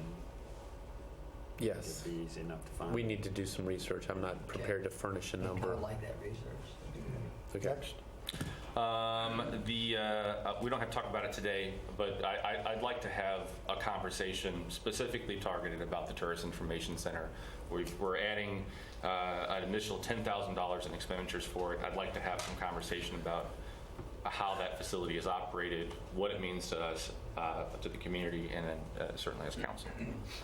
I saved a lot of time by not hitting that one. So one was creating equity amongst council full benefit and compensation packages. Currently, the value of an individual health insurance, as people may or may not know, a member of council members outside of the mayor receive $5,100 annually, $6,100 for the mayor. And the additional compensation, full part of that compensation package is access to city health insurance that is subsidized at a cost of about $8,000. So what happens when individuals get on council that don't need that benefit? What happens is that there are individuals that then receive a greater benefit than their colleagues. And what I mean by that is you have a value of you do the math. It's $13,100 annually or more, depending on the nature of coverage and certainly the insurance program that's offered. In consultation with folks is to have a conversation of changing that effective July 1 of next year to what the essentially bringing that compensation package just to wages only. And I would welcome entertaining too the notion of of deferring the rollout of this until the end of all current council members' term. I'm not doing this for me. I'm doing it for, I'd like to bring it up as a conversation only because if you went to the state threshold for what Waynesboro salaries, council person salaries can be, the mayor would receive $14,000 annually and council members under would receive $13,000 annually. If we went to that program alone and eliminated health insurance as a fringe benefit, it would have an immediate savings of about $1,000 to the taxpayer. Just by doing that, $828 to be exact. So now that figure of $828 also increases every single year. That savings gets bigger every single year because the average rate of health insurance coverage increases at a rate of about 2.6%. So every single year you're saving the taxpayer even more, but the wage thing is kept flat because the state doesn't permit additional compensation above that wage. So I would offer that up. In terms of the rollout, it's immaterial to me. Well, and I would, in the conversations that I've had, I think it's unfair that the compensation package is there's such a difference between how you get compensated and Mrs. Anderson gets compensated because she's already on the city health plan and you're already with the state health plan. So it's kind of like you're getting paid half to do the same job that the other three of us are doing, and that is unfair. And this would be a much more fair way to have the compensation plan out there. It's equal amongst everybody serving, and I would be totally in favor of what you just talked about. And as far as the rolling the people off, I think that's a fair way to do it. As their term ends, they're gone, and the next person running, it would be just straight salary, and I think that would eliminate a lot of cost in the long run to the city, and it would be more equal to everybody would consider serving. Thoughts? I'm all about, again, seeing numbers and being fair, and certainly to look at that, it's great. I'm supportive of it. Mr. Mark? So much. Yeah. So I'd say definitely it's that one on the come out of the box, come out of the chute. Thank you. Last one Whoa! was creating, at least recognizing this is a one-year stabilization, but a stabilization of our street maintenance and paving program. The paving program, currently there's a recommended allocation of VDOT maintenance dollars for the replacement of the traffic light at Delphine and Main Street. And so I would ask that staff evaluate what our options are at that intersection, defer that replacement of the signal, consider alternate forms of intersection configurations or otherwise, look for additional other outside resources, state or otherwise resources that could participate in it. And when we did our public works tour back in the fall, there was a conversation about what they're currently spending on some of their other assets that they need to replenish in terms of everything from street lighting to asphalt paves after utility work and so on and so forth. And I believe if my math was correct, it's $326,000 that they are deferring out of their paving program in order to supplement street lighting, asphalt patches, concrete patches, right-of-way plantings, and tree maintenance. And so if those $326,000 are reallocated into a paving program, this is what would happen. Because as the staff report presented at that meeting said, every time we pave one block, we're losing 20% of another. And so what that means is that we aren't allocating enough paving resources to keep up with the deterioration of our paving in the city. So over time, their sort of alarmist point was that if we don't get ahead of this, instead of doing a simple repaving, we're going to get into reconstruction. And that cost can be as upwards of 6 times the cost of repaving. And so I would offer, I'm not I want to be careful here not to say that it's a micromanaging of solutions, but I would offer that at a minimum we defer the $320,000 line item that was called for the signal replacement in Main and Dolphin. Is there a response from staff as to why that intersection was going to be upgraded at this time? I mean, in my travels, it seems like it moves pretty good compared to other places, but My recollection is, and I would want to confirm this with Brian or Todd, is that they've been planning to do this intersection for some time, and it perhaps is not driven so much by the performance, but aging signalization. So that's here's what I think's going on at the table. I'd want to confirm that. that'd be good discussion. All right, at this point, I don't think there's, I'm sorry, Mr. Mayor, I've done that several times. Okay. I don't think there's a budget impact to that. I think that would just simply be moving Whether it's money. going, Right. VDOT, how you want to spend How you wanna VDOT spend money. Yeah, I think that every year about this time, Mr. Key, who's actually the street superintendent, gigs me and says, in a lot of localities, they require property owners to mow the sections, the right-of-way section that's adjacent to their property. And I know we looked at ordinances in past years and we've never really, pressed the issue. In a lot of areas, that's a significant amount of mowing. Some areas, I mow the city's right-of-way because there's, we have a sidewalk in front of our house and there's a little section of grass between the sidewalk and the curb that's in the right-of-way, and I want my house to look nice, I mow it. It's a bigger deal when you get onto some of the properties on the thoroughfares and you're out there with a flail mower and you're mowing somebody else's property. We used to mow a lot of properties in the sort of Broad Street downtown area. We still mow some that are somebody else's property.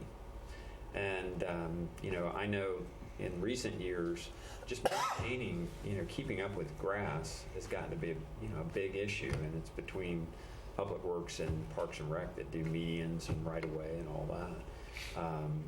So I just raised that because Mr. Key, hits me with it every year, and if that's something the council would be willing to look at, you're not going to save tons of money. You won't make up, probably hundreds of thousands of dollars, but it would reduce some level of frustration. And many localities think that that's they place that responsibility on a property owner. So our ordinance as right now, if it's private property that we're going out and mowing to maintain aesthetics or line of sight or otherwise, could this be something that we would address through our code enforcement activities? No, what localities do is say that if you have an undeveloped right-of-way that's adjacent to your property, then you're responsible for mowing that, even though it's the city right-of-way.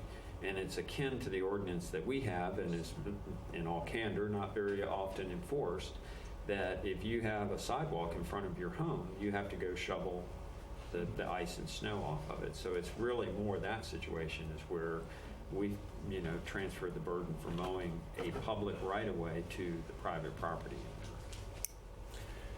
In some places, we had been mowing private property, and we've tried to push ourselves out of that. As I say, downtown and along Broad Street especially, there were some properties that we started to look at the right-of-way line and say, we're not even, that is even part of the right-of-way, and why are we mowing that? But these tend to be areas, I hate to inflame anybody, but along, say, Hopeman Parkway is an area, or in some of the other thoroughfare areas. Mm-hmm.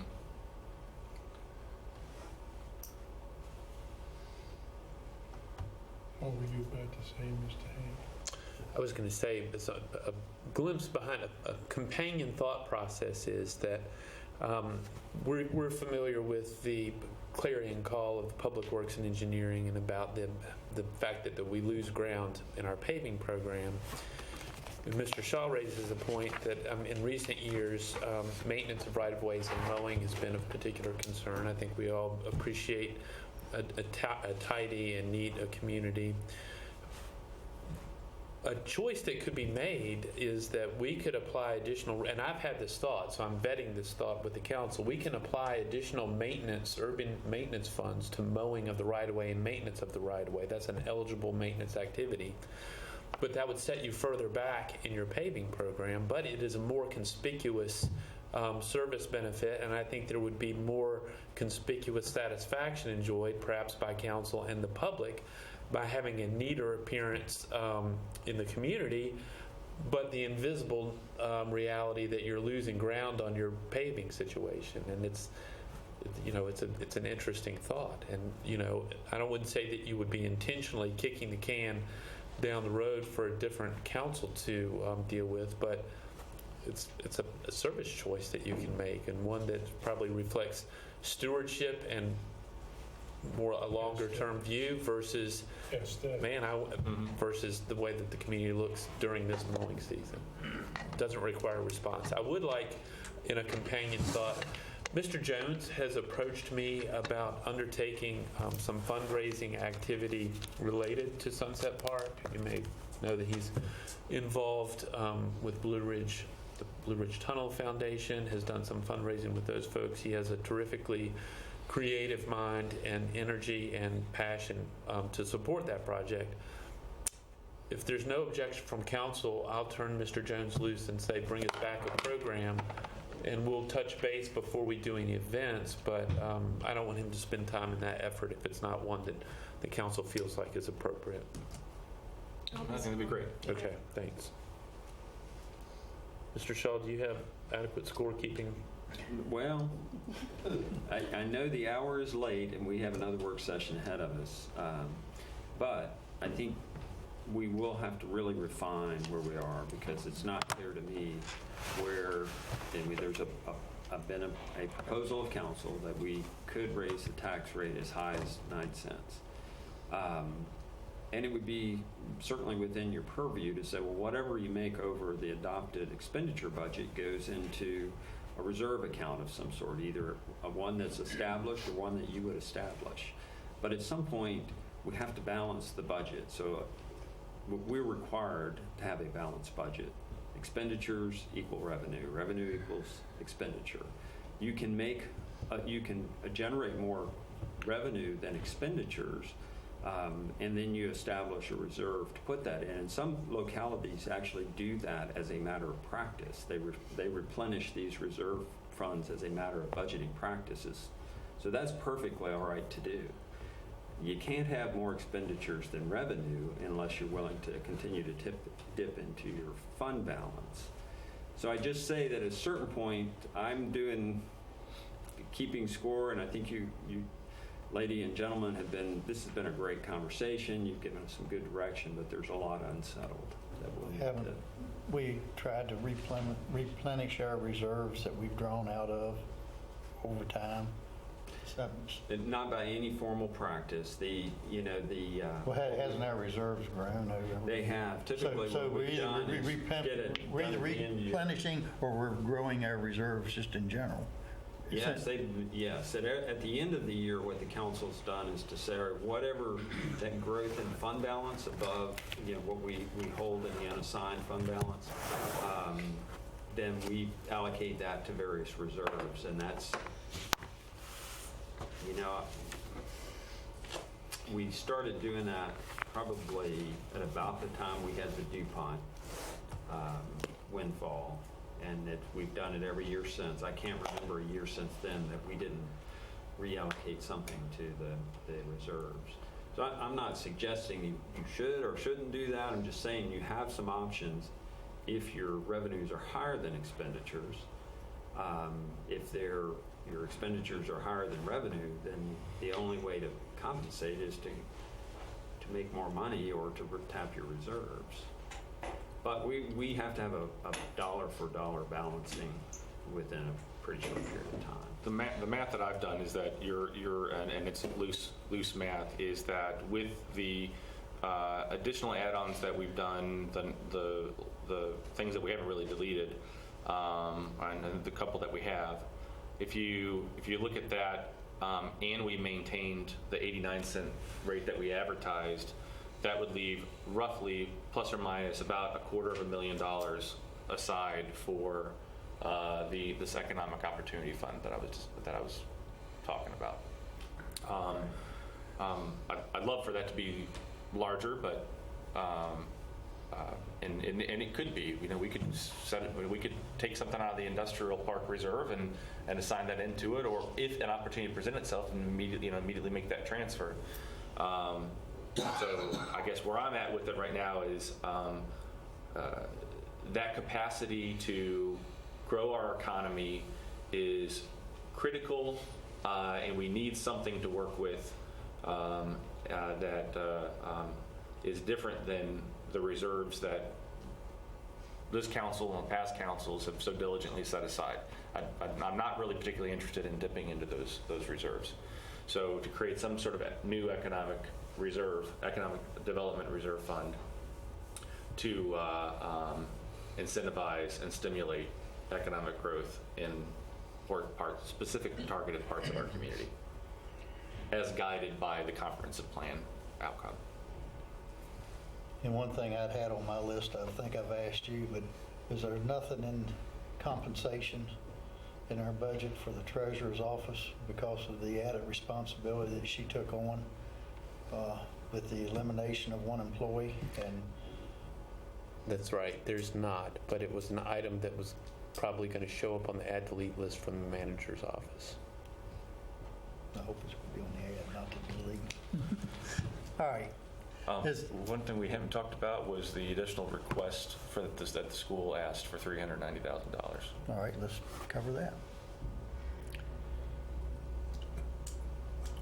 I don't know. I need another bottle of water. I'm gonna need another break, but well, the deal is, and I mean, you recommended not to, and I think we're opening up a conversation here because I can tell you right now, if I'm gonna vote to give the school teachers a raise, I can't look at my employees and say, I'm not giving you a raise. I'm not gonna do that. That's just me. So, I mean, and you know, if we hear about, being able to retain employees, and I don't think, having been a city employee, I very well appreciate it if it was a 0.5% or 1%, any amount. Of course, now I say that, and sometimes I get my paycheck and go, wait a minute, I'm bringing home less this time. Well, it puts you in a different tax bracket.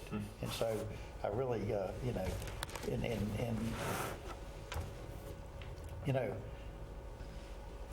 would have to say from an employee side, I'd rather get 1% than nothing. But I also would, to really make the difference, and for an employee to say that this might make a difference of whether I'm going to look elsewhere or stay here, 5% probably isn't going to touch that in reality. It's going to sure help, but it would be nice to give them something. I mean, we also have an issue with part-time staff not seeing raises for so long. So, I mean, before we say a raise across the board, I think we should address part-time staff not seeing those raises before we see part-time and full-time staff, as a city employee. Well, part-time is very important to us because they're a lower cost and they don't have the benefit package that goes with it, But I would like for the school, though, to see something. I mean, I don't know how far behind we are, looking at them and then the rest of the employees, and whether or not they're a lot more behind than we are as far as seeing the fair compensation. But I would say that I think what's been offered up from the school board, and I've enjoyed the very infancy of the relationship that I've been enjoying with my colleagues on the school board.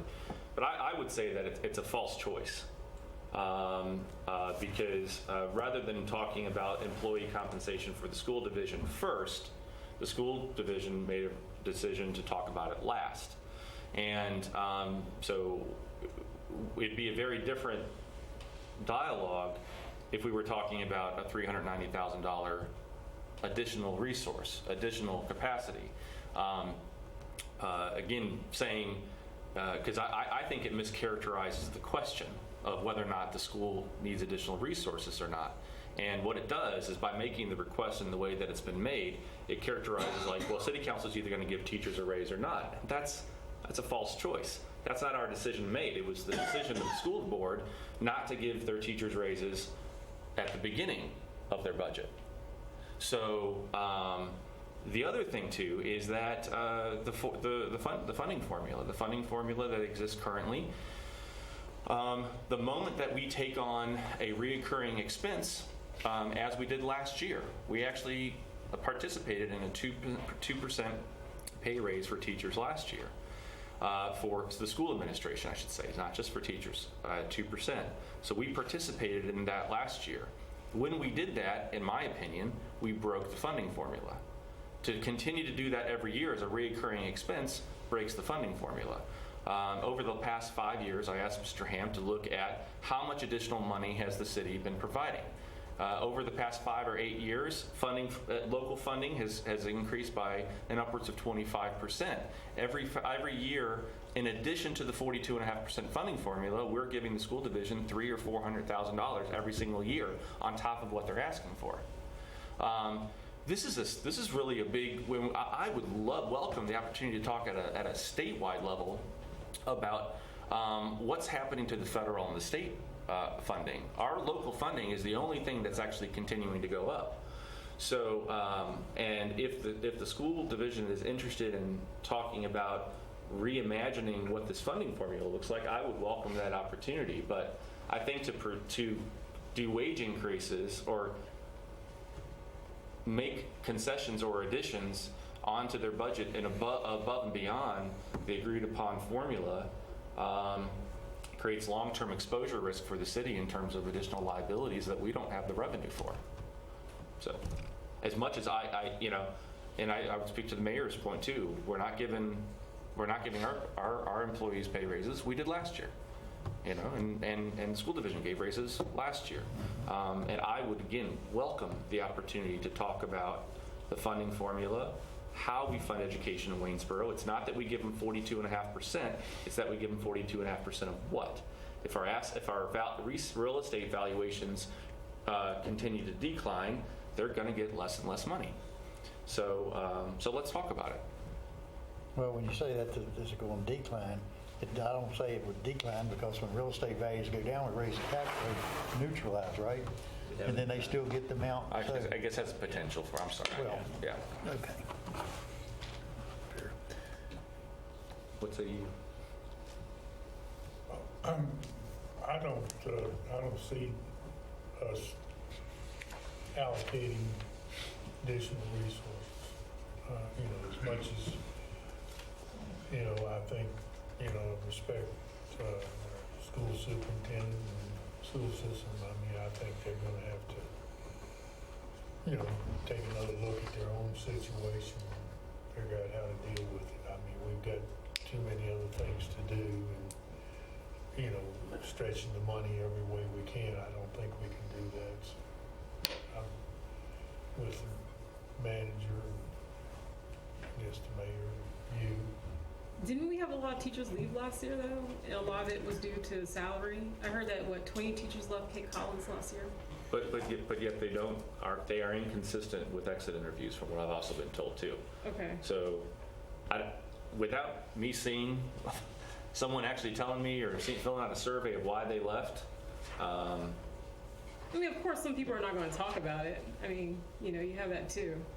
But, we do have an issue with just pay, not enough pay in our city across the board.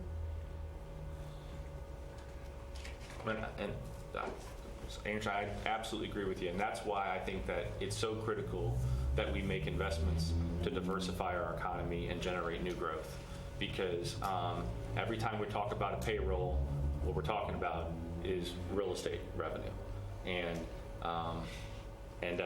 that real estate revenue could happen organically or inorganically, and all depending on whether or not we choose as a community to take some risk, to be entrepreneurial, and stimulate growth. So, anybody else have anything to add? I agree with all the comments that have been made, pretty consistent. I'm not going to repeat them. I will say that I enjoy the relationship we now have, I feel, with the school board and superintendent. I think it's a much greater fit than I've ever felt in the past. That's it. Thank you. All right, then, we're good. Next meeting is 5 p.m. next Wednesday? Correct, sir. All right, thank you, everyone. Thank you very much.